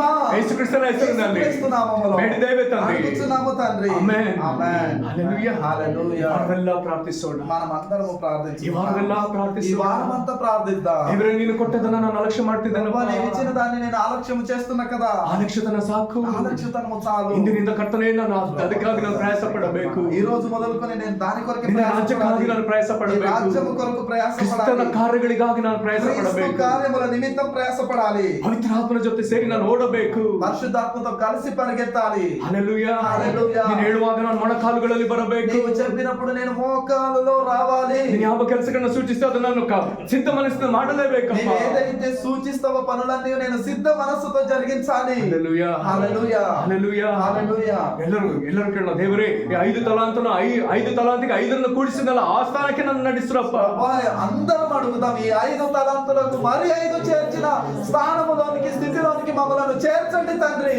ಹಲ್ಲೆಲೂಯಾ. ఆమేన్. ನಿನ್ನ ದಯೆ ನನ್ನ ಮೇಲಿರಲಿ. నీ దయ మా మీద ಯೇಸು ಕ್ರಿಸ್ತನ ಹೆಸರಿನಲ್ಲಿ యేసుక్రీస్తు ಬೇಡಿದ್ದೇವೆ నామములో ತಂದೆ. అడుగుచున్నాము తండ్రి. ಆಮೆನ್. ఆమేన్. ಇದೇ ವಿಚಾರವನ್ನ ನಾವು ಲೂಕನ ಸುವಾರ್ತೆಯಲ್ಲಿ ನೋಡೋಣ. ఇదే విషయాన్ని మనం లూకా రాసిన సువార్తలో చూద్దాం. ಇಲ್ಲಿ ಆ ತಲಾಂತ ಹೊಂದಿದವರ ಕುರಿತ ವಿವರಣೆಯಲ್ಲಿ ಇದೆ. ఆ తలాంతులను పొందుతున్న వారి గురించిన వివరణ ఇందులో ఉంది. ಲೂಕ ಇದನ್ನ ವ್ಯತ್ಯಾಸವಾಗಿ ಬರೀತಾನೆ. లూకా దీనిని వ్యత్యాసంగా రాస్తాడు. 13ನೇ ವಚನದಲ್ಲಿ ಆತನು ಹೀಗೆ ಬರೀತಾನೆ. 11వ వచనంలో అతడు ఈ విధంగా రాస్తాడు. ಆತನು 10 ಜನರನ್ನ ಕರೆದ, ಒಬ್ಬೊಬ್ಬರ ಕೈಗೆ ಒಂದೊಂದು ಮೊಹರಿ ಕೊಟ್ಟ. అతడు 10 మందిని పిలిచిండు, ఒక్కొక్కరి చేతాలకు మీనాలనిచ్చిండు. ಮತ್ತೆ ನಮ್ಮ ವ್ಯತ್ಯಾಸವಾಗಿ ಬಂದ. మత్తయి దాన్ని వ్యత్యాసంగా రాసిండు. ಒಬ್ಬನಿಗೆ 5 ಕೊಟ್ಟ, ಒಬ್ಬನಿಗೆ 2 ಕೊಟ್ಟ, ಒಬ್ಬರಿಗೆ 1 ಕೊಟ್ಟ. ఒకరికి 5 ఇచ్చిండు, ఒకరికి 2 ఇచ్చిండు, ఒకరికి ఇచ్చిండు. ಅದು ಲೂಕ ವ್ಯತ್ಯಾಸವಾಗಿ ಬರೀತಾನೆ. కానీ లూకా వ్యత్యాసంగా రాస్తాడు. 10 ಜನರನ್ನ ಕರೆದು 10 మందిని పిలిచి ಎಲ್ಲರ ಕೈಗೆ ಒಂದೊಂದೇ ಕೊಟ್ಟಿದ್ದು. 10 మందిని పిలిచి అందరి చేతికి ఒక్కొక్కటే మీనాలనిచ్చిండు. ಕೊಟ್ಟು ಆತನು ಹೋಗೇ ಬಿಟ್ಟ. ఇచ్చి అతడు వెళ్ళిండు. ಈಗ ಮುಂದೆ ಏನು? తర్వాత ఏమిటి? ಈಗ ಅರಸನು ಲೆಕ್ಕ ಕೇಳುವ ಸಮಯ 14ನೇ ವಚನ. ఇప్పుడు రాజు లెక్క అడిగే సమయం 16వ వచనము. ಅದ್ರ ಮೊದಲೊಬ್ಬ ಬರ್ತಾನೆ. అతడు మొదటి వాడు వస్తాడు. అతను ಹೇಳ್ತಾನೆ, ದೊರೆ ನೀನು ಕೊಟ್ಟ ಮೊಹರಿಯಿಂದ 10 ಮೊಹರಿಗಳು ಸಂಪಾದನೆ ಆದವು. మొదటి వాడు ఆయన ఎదుకు వచ్చి, అయ్యా నీవిచ్చిన మీనా వలన 10 మీనాలు లభించనని చెప్పగా, 18ನೇ ವಚನದಲ್ಲಿ 2ನೇ ಬರ್ತಾನೆ. ಅವನು ಹೇಳ್ತಾನೆ, ದೊರೆ ನೀನು ಕೊಟ್ಟ ಮೊಹರಿಯಿಂದ 5 ಮೊಹರಿಗಳು ದೊರಕಿದವು. 18వ వచనంలో రెండో వాడు వస్తాడు, అయ్యా నీ మీనాల వలన 5 మీనాలు లభించను అని చెప్తాడు. ಹಲ್ಲೆಲೂಯಾ. హల్లెలూయా. ಏನ್ ವ್ಯತ್ಯಾಸ? ఏమిటి వ్యత్యాసం? ಇಲ್ಲಿ ಮತ್ತಾಯ ಸುವಾರ್ತೆ ಓದಿದ್ರೆ మత్తయి సువార్త చదివితే 5 ತೆಗೆದು ಇನ್ನ 5 ಕೂಡಿಸಿದ್ದಾನೆ. 5ను తీసి ఇంకా 5ను సమకూర్చిండు. ಇನ್ನೊಬ್ಬನು 2 ಉಪಯೋಗಿಸಿ 2 ಅದಕ್ಕೆ ಕೂಡಿಸಿದ್ದಾನೆ. ఇంకొకడు 2ను తీసి ఇంకా 2ను వాటితో సమకూర్చిండు. ಅಲ್ಲಿ ಇಬ್ಬರು ಸಹ ತಮ್ಮ ಗಿದ್ದದನ್ನ 2ರಷ್ಟು ಮಾಡಿದ್ದಾರೆ. అందులో వారకు తమకున్న దాంట్లో 2% చేసిండ్రు. ಆದ್ರೆ ಲೂಕನ ಸುವಾರ್ತೆಗೆ ಬಂದ್ರೆ కానీ లూకా రాసిన సువార్త ಎಲ್ಲರ ಕೈಗೆ ಸಿಕ್ಕಿದ್ದು ಒಂದೊಂದೇ. అందరి చేతికి వచ్చింది ఒక్కొక్కటే. ಆದ್ರೆ ಮೊದಲನೇವನು ಯಾರು? కానీ మొదటి వాడేవాడు ಆ 1ನ್ನ 10ರಷ್ಟು ಮಾಡಿದ್ದಾನೆ. ఆ మొదటి దానిని 10% 10 పెంచిండు. ಮತ್ತಾಯನಿಗಿಂತ ಬಹಳ ವ್ಯತ್ಯಾಸ. మత్తయి కన్నా చాలా వ్యత్యాసం. ಆ 1ನ್ನ 10 ಮಾಡ್ಲಿಕ್ಕೆ ಅವನ ಪ್ರಯಾಸ ಹೇಗಿದ್ದಿರಬಹುದು? ఆ 1ని 10గా మార్చడానికి అతని ప్రయాస ఏ విధంగా ఉండొచ్చు? ಇನ್ನೊಬ್ಬನು ಬರ್ತಾನೆ, 1ನ್ನ 5ರಷ್ಟು ಮಾರ್ಪಡಿಸಿದ್ದಾನೆ, ఇంకొకడు ಹೆಚ್ಚಿಸಿದ್ದಾನೆ. వస్తాడు ఒకదాన్నే 5 పెంచి ఉన్నాడు. ಹಲ್ಲೆಲೂಯಾ. హల్లెలూయా. ಅವನ ಪ್ರಯಾಸ ಹೇಗಿರಬಹುದು? ఇందులో అతని ప్రయాస ఏ విధంగా ఉండొచ్చు? ಮತ್ತಾಯದಲ್ಲಿ ಅವರಿಗೆ ಕೊಡಲ್ಪಟ್ಟದ್ದು 2 ಆಗಿದೆ. ఆ మత్తయిలో వారికి ఇవ్వబడింది 2గా ఉంది. ಅದು ಲೂಕನ ಸುವಾರ್ತೆಯಲ್ಲಿ ಒಬ್ಬನದು 1, ಅದು 10 ಆಗಿದೆ. లూకా రాసిన సువార్తలో అందరికి ఒకటే, దాంట్లో ఒకటిది అది 10 అంతలుగా మార్చబడింది. ಹಲ್ಲೆಲೂಯಾ. హల్లెలూయా. ಹಲ್ಲೆಲೂಯಾ. హల్లెలూయా. ಹಾಗಾದ್ರೆ 10ರ ಪ್ರಯಾಸ ಹೇಗಿರಬಹುದು? అలాగైతే 10 అంతమైన ప్రయాస ఏ విధంగా ఉండొచ్చు? ಆ 1ನ್ನ 5ರಷ್ಟು ಹೆಚ್ಚಿಸಿದ್ರೆ ಅದರ ಪ್ರಯಾಸ ಹೇಗಿರಬಹುದು? ఆ 1ని 5గా మార్చిన వారి ప్రయాస ఏ విధంగా ఉండొచ్చు? 10ರಷ್ಟು ಹೆಚ್ಚಿಸಿದವನನ್ನು ನೋಡಿದ್ರೆ ಅವನು ಸುಲಭವಾಗಿ ನಿದ್ದೆ ಮಾಡಿದವನಲ್ಲ. 10 అంతలుగా పెంచిన వాడిని మనం గమనిస్తే అతడు తేలికగా నిద్రించిన వాడు కాడు. ಆತನು ತನ್ನ ಸಂಪಾದನೆಗಳನ್ನ ಬಹಳ ಜಾಗೃತಿಯಿಂದ ನೋಡಿದವನು. అతడు తన సంపాదనను చాలా జాగ్రత్తగా గమనించిన వాడు. ಇನ್ನೊಂದು ಮಾತನ್ನು ಓದ್ತೇವೆ. ఇందులో ఇంకొక మాటను చదువుతాం. ಅಲ್ಲಿ ವ್ಯಾಪಾರ ಎನ್ನುವಂತ ಪದದೊಂದಿಗೆ ಅದನ್ನ ಮಾತನಾಡಲಾಗಿದೆ. అందులో వ్యాపారము అనే మాట అక్కడ రాయబడింది. 15ನೇ ವಚನದಲ್ಲಿ ಓದ್ತೀರಿ, ಆಮೇಲೆ ಅವನು ರಾಜಾಧಿಕಾರವನ್ನು ಪಡಕೊಂಡು ಮಾಡಿಕೊಂಡು ಹಿಂತಿರುಗಿ ಬಂದು ತನ್ನ ಹಣವನ್ನು ಕೊಟ್ಟಿದ್ದ ಆಳುಗಳು ವ್ಯಾಪಾರದಿಂದ ಎಷ್ಟೆಷ್ಟು ಲಾಭ ಸಂಪಾದಿಸಿಕೊಂಡರೆಂದು ತಿಳುಕೊಳ್ಳುವುದಕ್ಕಾಗಿ ಅವರನ್ನು ತನ್ನ ಬಳಿಗೆ ಕಳುಹಿಸಿದನು. అతను రాజ్యము సంపాదించుకొని తిరిగి వచ్చినప్పుడు ప్రతి వాడును వ్యాపారం వలన ఏమేమి సంపాదించనో తెలుసుకొనుటకై తాను సొమ్మిచ్చిన దాసులను తన యొద్దకు పిలువమని ఆజ్ఞాపించెను. ವ್ಯಾಪಾರ ಅಂತ ಬರ್ದಿದೆ, వ్యాపారం అని రాయబడింది, ಲೌಕಿಕ ಮಾತುಗಳಲ್ಲಿ ಬರ್ತದೆ. లోకానుసారమైన మాటలతో రాయబడింది. ಹಾಗಾದ್ರೆ ಇದು ಒಂದು ದೊಡ್ಡ ಪ್ರಯಾಸದ ಕೆಲಸ. అలాగైతే ఇది ఒక గొప్ప ప్రయాసతో కూడిన పని, ದೊಡ್ಡ ಪ್ರಯಾಸ. గొప్ప ప్రయాసం. ಮತ್ತಾಯ 15ರಲ್ಲಿ ಯೇಸು ಹೇಳ್ತಾನೆ, ಈ ಲೋಕದವರಿಂದ ನೀವು ಕಲ್ತುಕೊಳ್ಳ್ರಿ ಅಂತ ಹೇಳ್ತಾನೆ. మత్తయి 10వ అధ్యాయంలో యేసుక్రీస్తు ప్రభు చెప్తాడు, ఈ లోకస్తులతో మీరు నేర్చుకోమని చెప్తాడు. ಆತನು ಈ ಲೋಕ ವ್ಯವಹಾರದೊಂದಿಗೆ ದೇವರ ಸೇವಕರು ಹೇಗೆ ಪ್ರಯಾಸ ಪಡಬೇಕೆಂಬುದಾಗಿ ಹೇಳ್ತಾನೆ. ఆయన లోక వ్యవహారంతో పాటు దేవుని పరిచయం ఏ విధంగా చేయాలి అని చెప్తాడు.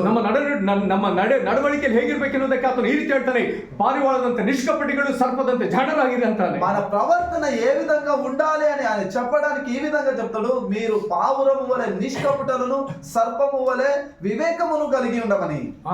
ಅದರ ಅರ್ಥವೇನು? దాని అర్థం ఏమిటి? ಅದರ ಅರ್ಥವೇನು? దాని అర్థం ఏమిటి? ಅದರ ಅರ್ಥ, దాని అర్థము ನಿಮ್ಮ ಸ್ವಭಾವದಲ್ಲಿ ಹೀಗೆ ನಡ್ಕೊಳ್ರಿ, మీ స్వభావంలో ఈ విధంగా ప్రవర్తించండి. ನೀವು ಸಂಪಾದನೆ ಅಥವಾ ನೀವು ಮಾಡಬೇಕಾದ ಪ್ರಯತ್ನ ಲೋಕದಲ್ಲಿ ಮಾಡಬೇಕಾಗಿರೋದ್ರಿಂದ ಅದಕ್ಕಾಗಿ ನೀವು ಸುಳ್ಳುಗಿಳ್ಳು ಹೇಳ್ಕೊಂಡು ಪರಿಶುದ್ಧತೆ ಕೆಡಿಸ್ಕೊಳ್ಬೇಡ್ರಿ.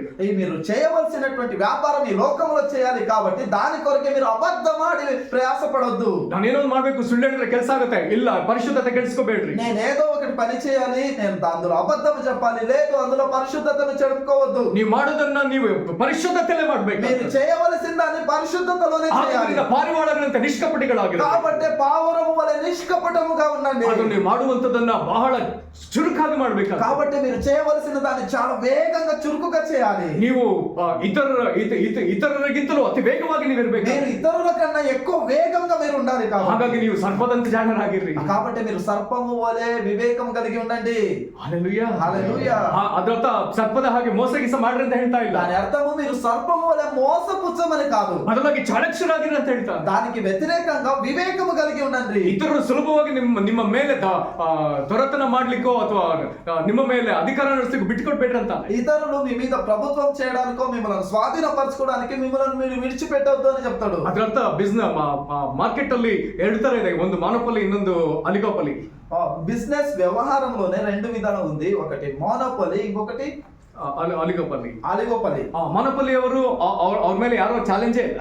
మోనోపలి వారి ఆ వ్యవహారంలో ఉండే వారికి వారి మీద ఎదురు అనేటువంటి ಪ್ರಾಡಕ್ಟ್ ಬಿಟ್ಟಿದ್ರೆ ಇಡೀ ಪ್ರಪಂಚದವ್ರು ಬರದೆ, వారు ఏదైనా ఒక ప్రోడక్ట్ ఒక వస్తువు విడిచింటే ప్రపంచ వ్యాప్తంగా వాళ్ళది ఒక్కటే ఉంటది. ಆದ್ರೆ ಇನ್ನೊಂದು ವಿಧ ಇದೆ, కానీ ఇంకొక విధ ಒಂದೇ ವಿಧದ ವಸ್ತುನ ಅನೇಕ ಕಂಪನಿಗಳು ತಯಾರಿಸಿ ಮಾರ್ಕೆಟ್ಗೆ ಬಿಡುತ್ತೆ. ఒకే వస్తువును చాలా కంపెనీలు తయారు చేసి మార్కెట్ లో వదులుతారు. ಒಂದು ವೇಳೆ ನಿಮ್ಮ ಸ್ಥಿತಿ ಆ ರೀತಿ ಇದ್ರೆ, ఒకవేళ మీ పరిస్థితి ఆ విధంగా ఉంటే, ಬೇರೆಯವರು ನಿಮ್ಮ ಮೇಲೆ ನಿಮಗಿಂತಲೂ ಮೇಲೆ ಬರ್ಲಿಕ್ಕೆ ಆಗದ ವಿಧದಲ್ಲಿ ನೀವು ಚಾಣಕ್ಷತೆಯಿಂದ ಮುಂದೆ ಹೋಗ್ಬೇಕು. వేరే వారు మీకు మించి మీ మీద పడకుండంతగా వివేకము కలిగి వేగంగా వెళ్ళగలగాలి. హల్లెలూయా, హల్లెలూయా. ಒಂದು ವೇಳೆ ಒಂದು ಮೊಹರೆಯನ್ನು 10ರಷ್ಟು ಮಾಡಿದ್ರೆ ಅವನು ಇಂಥವನೇ ಆಗಿರಬೇಕು. ఒకవేళ ఒక మీనాను 10 మీనాలుగా చేసిన వాడు ఇలాంటి వాడే ఉండొచ్చు. అతను వేగంగా వెళ్ళేవాడు ఉండొచ్చు. ఇతరుల చలన ತಿಳಿದು ಅದಕ್ಕಿಂತ ವೇಗವಾಗಿ ಹೋಗಿ ఇతరుల సంచారం నెరిగి దానికంటే వేగంగా సంచరించేవాడు. ಆ ವಿಷಯಗಳಲ್ಲಿ ಪರಿಶುದ್ಧತೆ ಕಾದು, అన్ని విషయాలలో పరిశుద్ధత కనిపెట్టిన ಪರಿಶುದ್ಧನಾದ ಯಜಮಾನನು ಬಂದು ನಿಲ್ಲುವಾಗ ಅವನೆದುರು ಅವನು ಹಾಗೆ ಪರಿಶುದ್ಧತೆಯಲ್ಲಿ ನಿಲ್ಲುವ. తన పరిశుద్ధుడైన తన యజమాని ఎదుట ఆయన వచ్చినప్పుడు ఆయన ఎదుట తాను కూడా అదే పరిశుద్ధతలో నిలిచి మాట్లాడగలడు. ఐశ్వర్యుల దేవరెదురు ಇವನು ಐಶ್ವರ್ಯವಂತಿಕೆ ಕಾಣಿಸಿಕೊಳ್ಳುವ, సకల ఐశ్వర్యముతో కూడిన దేవుని ఎదుట ఇతడు కూడా ఐశ్వర్యముతో కూడా నిలవగలిగిన వాడు. హల్లెలూయా, హల్లెలూయా. సోమరితన ఇಲ್ಲದೆ సోమరితనం లేని వాడు. హల్లెలూయా, హల్లెలూయా. లెక్క ఒప్పిಸಲಿಕ್ಕೆ ಸಿದ್ಧನಾದ ಮನುಷ್ಯ, లెక్క సమర్పించడానికి సిద్ధంగా ఉండే మనిషి, లెక్క ఒప్పిಸಲಿಕ್ಕೆ ತಪ್ಪಿಸಿಕೊಳ್ಳುವ ಮನುಷ್ಯನೇ ಅಲ್ಲ. లెక్క సమర్పించడానికి తప్పించుకునే మనిషి కాడు. తనకి జవాబారి కొట్ట దేవరెదురు అతను యథార్థ మనసుతో నిలుదಕ್ಕೆ మనసుಳ್ಳವನು, తనకు బాధ్యతనిచ్చినటువంటి దేవుని ఎదుట యథార్థమైన మనస్సు కలిగి నిలవగలిగిన నిజವಾದ ಮನೆವಾರ್ತೆಯವನು, నిజమైన గృహ నిర్వాహకుడు. హల్లెలూయా, హల్లెలూయా. దేవుడు కొట్ಟ జవాబాರಿಗೆ ನಾನು ನಿಲ್ತೇನೆ. దేవుడిచ్చిన బాధ్యతలో నేను నిలుస్తా. ಆಮೆನ್, ఆమేన్. ಪ್ರಿಯರೇ, ನಮ್ಮನ್ನು ಒಪ್ಪಿಸಿಕೊಡಬೇಕು. ప్రియులారా, మనం సమర్పించుకోవాల్సి ఉంటుంది. ತಪ್ಪಿಸಿಕೊಳ್ಳುವುದು ಜೀವಿತ ಅಲ್ಲ, తప్పించుకోవడం జీవితం కాదు, ಹೊಣೆಗೇಡಿತನ ಅಲ್ಲ, అది పిరికితనం కాదు, ಅದು ಹೊಣೆಗಾರಿಕೆ, అది బాధ్యత. హల్లెలూయా, హల్లెలూయా. దేవుడు జవాబాರಿ కొಡುವಾಗ ಅದನ್ನು ತೆಗೆದುಕೊಳ್ಳುವುದು, దేవుడు బాధ్యతనిచ్చినప్పుడు దాన్ని తీసుకోవడం. ಅಲ್ಲಿ ಕಷ್ಟವು ನಮ್ಮ ಕಷ್ಟಗಳನ್ನ ಲೆಕ್ಕಿಸದೆ అందులో మన కష్టాలను బాధలను లెక్క ದೇವರು ಕೊಟ್ಟದನ್ನ ನಾನು ಅತ್ಯುತ್ತಮವಾಗಿ ನನ್ನ ಕೈಲಿ ಸಾಧ್ಯವಾದಷ್ಟು ಮಾಡಿ ಮುಗಿಸ್ತೇನೆ. ఆమేన్. దేవుడు ఇచ్చిన దాన్ని నేను చాలా జాగ్రత్తగా మంచిగా అన్నిటికాడికి మంచిగా చేసి ముగిస్తా. హల్లెలూయా, హల్లెలూయా, హల్లెలూయా, హల్లెలూయా. ನಮ್ಮನ್ನು ಒಪ್ಪಿಸಿಕೊಡ್ಬೇಕಾಗ್ತದೆ. మనం సమర్పించుకోవాల్సిన నమ్మను ఒప్ಪಿಸಿಕೊಡ್ಬೇಕಾಗ್ತದೆ. మనం సమర్పించుకోవాల్సిన ಈಗಲೇ ಒಪ್ಪಿಸಿಕೊಡೋಣ. ఇప్పుడే సమర్పించుకుందాం. ದೇವರೇ, ನೀನು ಕೊಟ್ಟ ಜವಾಬ್ದಾರಿಯನ್ನು ನಾನು ತಿರಸ್ಕರಿಸ್ತಾ ಅದನ್ನು ಅಂಗೀಕರಿಸ್ತೇನಪ್ಪ. ప్రభువా, నీవు ఇచ్చినటువంటి బాధ్యతను నేను తిరస్కరించక దాన్ని అంగీకరిస్తా. ಕರ್ತನೇ, ನೀನು ಕೊಟ್ಟದನ್ನು ನಾನು ಯಥಾರ್ಥವಾಗಿ ಮಾಡುವುದಕ್ಕೆ ನನ್ನನೀಗ ತಗ್ಗಿಸಿಕೊಳ್ತೇನೆ. ప్రభువా, నీవు నాకు అనుగ్రహించిన దాన్ని చేయడానికి యథార్థంగా నీ ఎదుట తగ్గించుకుంటా. ದೇವರೇ, ಒಂದು ಮೊಹರೆಯನ್ನು 10ರಷ್ಟು ಹೆಚ್ಚಿಸಿದ ಆ ಮನುಷ್ಯನ ಮೇಲಿದ್ದ ನಿನ್ನ ಕೃಪೆ, ನಿನ್ನ ಅಭಿಷೇಕ ನಮಗೂ ಕೊಡು ಸ್ವಾಮಿ. ఆమేన్. ప్రభువా, ఒక్క మీనాలను 10 మీనాలుగా పెంచినటువంటి ఆ మనిషి మీద ఉన్నటువంటి మీ కృప, మీ అభిషేకం మా మీదకి ఇవ్వండి తండ్రి. ಕರ್ತ ನಮಗೂ ಬೇಕು. ప్రభు, అది మాకు కావాలి. ಕರ್ತ ನಮಗೂ ಬೇಕಪ್ಪ. ప్రభు, నాకు కావాలి. ಈ ವಿಧದ ಕೃಪೆ ನಮಗೆ ಬೇಕು. ఇలాంటి కృప మాకు ಈ కావాలి. ವಿಧದ ಅಭಿಷೇಕ ನಮಗೆ ಬೇಕು. ఇలాంటి అభిషేకం మాకు ಈ ವಿಧದ కావాలి. ಜೀವಿತ ನಮಗೆ ಬೇಕು. ఇలాంటి జీవితం మాకు కావాలి. ನೆಪಗಳನ್ನು ಹೇಳಿ ತಪ್ಪಿಸಿಕೊಳ್ಳುವ ಜೀವಿತ ಬೇಡಪ್ಪ. తండ్రి, ఏదో మాటలు చెప్పి తప్పించుకోవచ్చే జీవితం కాదు. వద్దు. ಜವಾಬ್ದಾರಿ ನೆರವೇರಿಸದೆ ವೈಯಕ್ತಿಕ ಕಾರಣ ಕೊಡುವ ಜೀವಿತ ಬೇಡ. ప్రభు, బాధ్యత నిర్వహించక వ్యక్తిగత కారణాలు ఇచ్చేటువంటి జీవితం వద్దు. ಕರ್ತನೆ, ಸಮಯವನ್ನು ಉಪಯೋಗಿಸುವ ವೇಳೆಯಲ್ಲಿ ಸಮಯವನ್ನು ಕಾಲಹರಣ ಮಾಡುವಂತ ಜೀವಿತ ಬೇಡ. సమయాన్ని వాడక సమయాన్ని పోగొట్టుకునే జీవితం వద్దు తండ్రి. ಸೋಮಾರಿತನ ನಮ್ಮಿಂದ ತೆಗೆದುಹಾಕು. సోంబేరితనం మా నుండి తీసివేయండి. ಕೆಲಸವನ್ನು ಮುಂದಕ್ಕೆ ಹಾಕುವ ಸ್ವಭಾವವನ್ನು ತೆಗೆದುಹಾಕು. పనిని ముందుకేసే స్వభావమును తీసివేయండి. ನಮ್ಮಲ್ಲಿರುವಂತಹ ಅಲಕ್ಷ್ಯತನವನ್ನು ತೆಗೆದುಹಾಕು. మాలోని నిర్లక్ష్యతనం తీసివేయండి. ಕರ್ತನೆ, ನಿನ್ನ ರಕ್ತ ಅವುಗಳನ್ನ ನಮ್ಮಿಂದ ತೆಗೆದು ಬಿಡಲಿ. ప్రభు, మీ రక్తము మాలో నుండి వాటిని ಯೇಸಪ್ಪ, ನೀನು ಹಗಲು తీసివేయండి. ರಾತ್ರಿ ದುಡಿದಿಯಲ್ಲ. యేసు, మీరు రాత్రి పగలు ప్రయాసపడి ನೀನು ఉన్నారు. ನೇಮಿಸಿದ ಅಪೊಸ್ತಲರು ಹಗಲು ರಾತ್ರಿ ದುಡಿದಿದ್ದಾರಲ್ಲ. నేను నియమించిన అపొస్తలులు రాత్రి పగలు ప్రయాసపడి ಚರಿತ್ರೆಯಲ್ಲಿ ఉన్నారు. ಭಕ್ತರು ಹಗಲು ರಾತ್ರಿ ದುಡಿದಿದ್ದಾರಲ್ಲ. చరిత్రలో భక్తులు రాత్రి పగలు పనిచేసి ఉన్నారు. ದೇವರು ನಮಗೆ ಮತ್ತೊಂದು ಅವಕಾಶ ಕೊಡು. ప్రభు, మాకు ఇంకొక అవకాశం ನಮಗೆ ఇవ్వండి. ಮತ್ತೊಂದು ಅವಕಾಶ ಕೊಡು. మరియు ఇంకొక అవకాశం ఇవ్వండి. ನಿನಗೆ ಮಹಿಮೆ ಆಗಲಿ. నీకే మహిమ కలుగును. ನಿನಗೆ ಮಹಿಮೆ ಆಗಲಿ. నీకే మహిమ కలుగును. ನಿನಗೆ ಸ್ತೋತ್ರ. నీకే స్తోత్రం. ನಿನಗೆ ಸ್ತೋತ್ರ. నీకే స్తోత్రం. ಕರ್ತನೇ, ನಿನಗೆ ಸ್ತೋತ್ರ. ప్రభువా, నీకు స్తోత్రం. ಅಪ್ಪ, ನಿನ್ನ ಮುಂದೆ ತಗ್ಗಿಸಿಕೊಳ್ತೇವೆ. అబ్బా, నీవు ఎదుట తగ్గించుకుంటున్నా. ನೀನೇ ನಿನಗೆ ಸ್ತೋತ್ರ. ప్రభువా, నీకు స్తోత్రం. ಕರ್ತನೆ, ಒಂದು ಮೊಹರೆಯನ್ನು 10ರಷ್ಟು ಕರ್ತನೆ ಹೆಚ್ಚಿಸುವಂತೆ ದೇವರ ರಾಜ್ಯಕ್ಕಾಗಿ ಚಿಂತಿಸುವ ಜನರನ್ನಾಗಿ ಮಾಡಪ್ಪ. ప్రభువా, ఒక మీనాలను 10 మీనాలుగా పెంచేలాగున దేవుని రాజ్యమును కూర్చిన చింతాక్రాంతులుగా మమ్మలను చేయండి.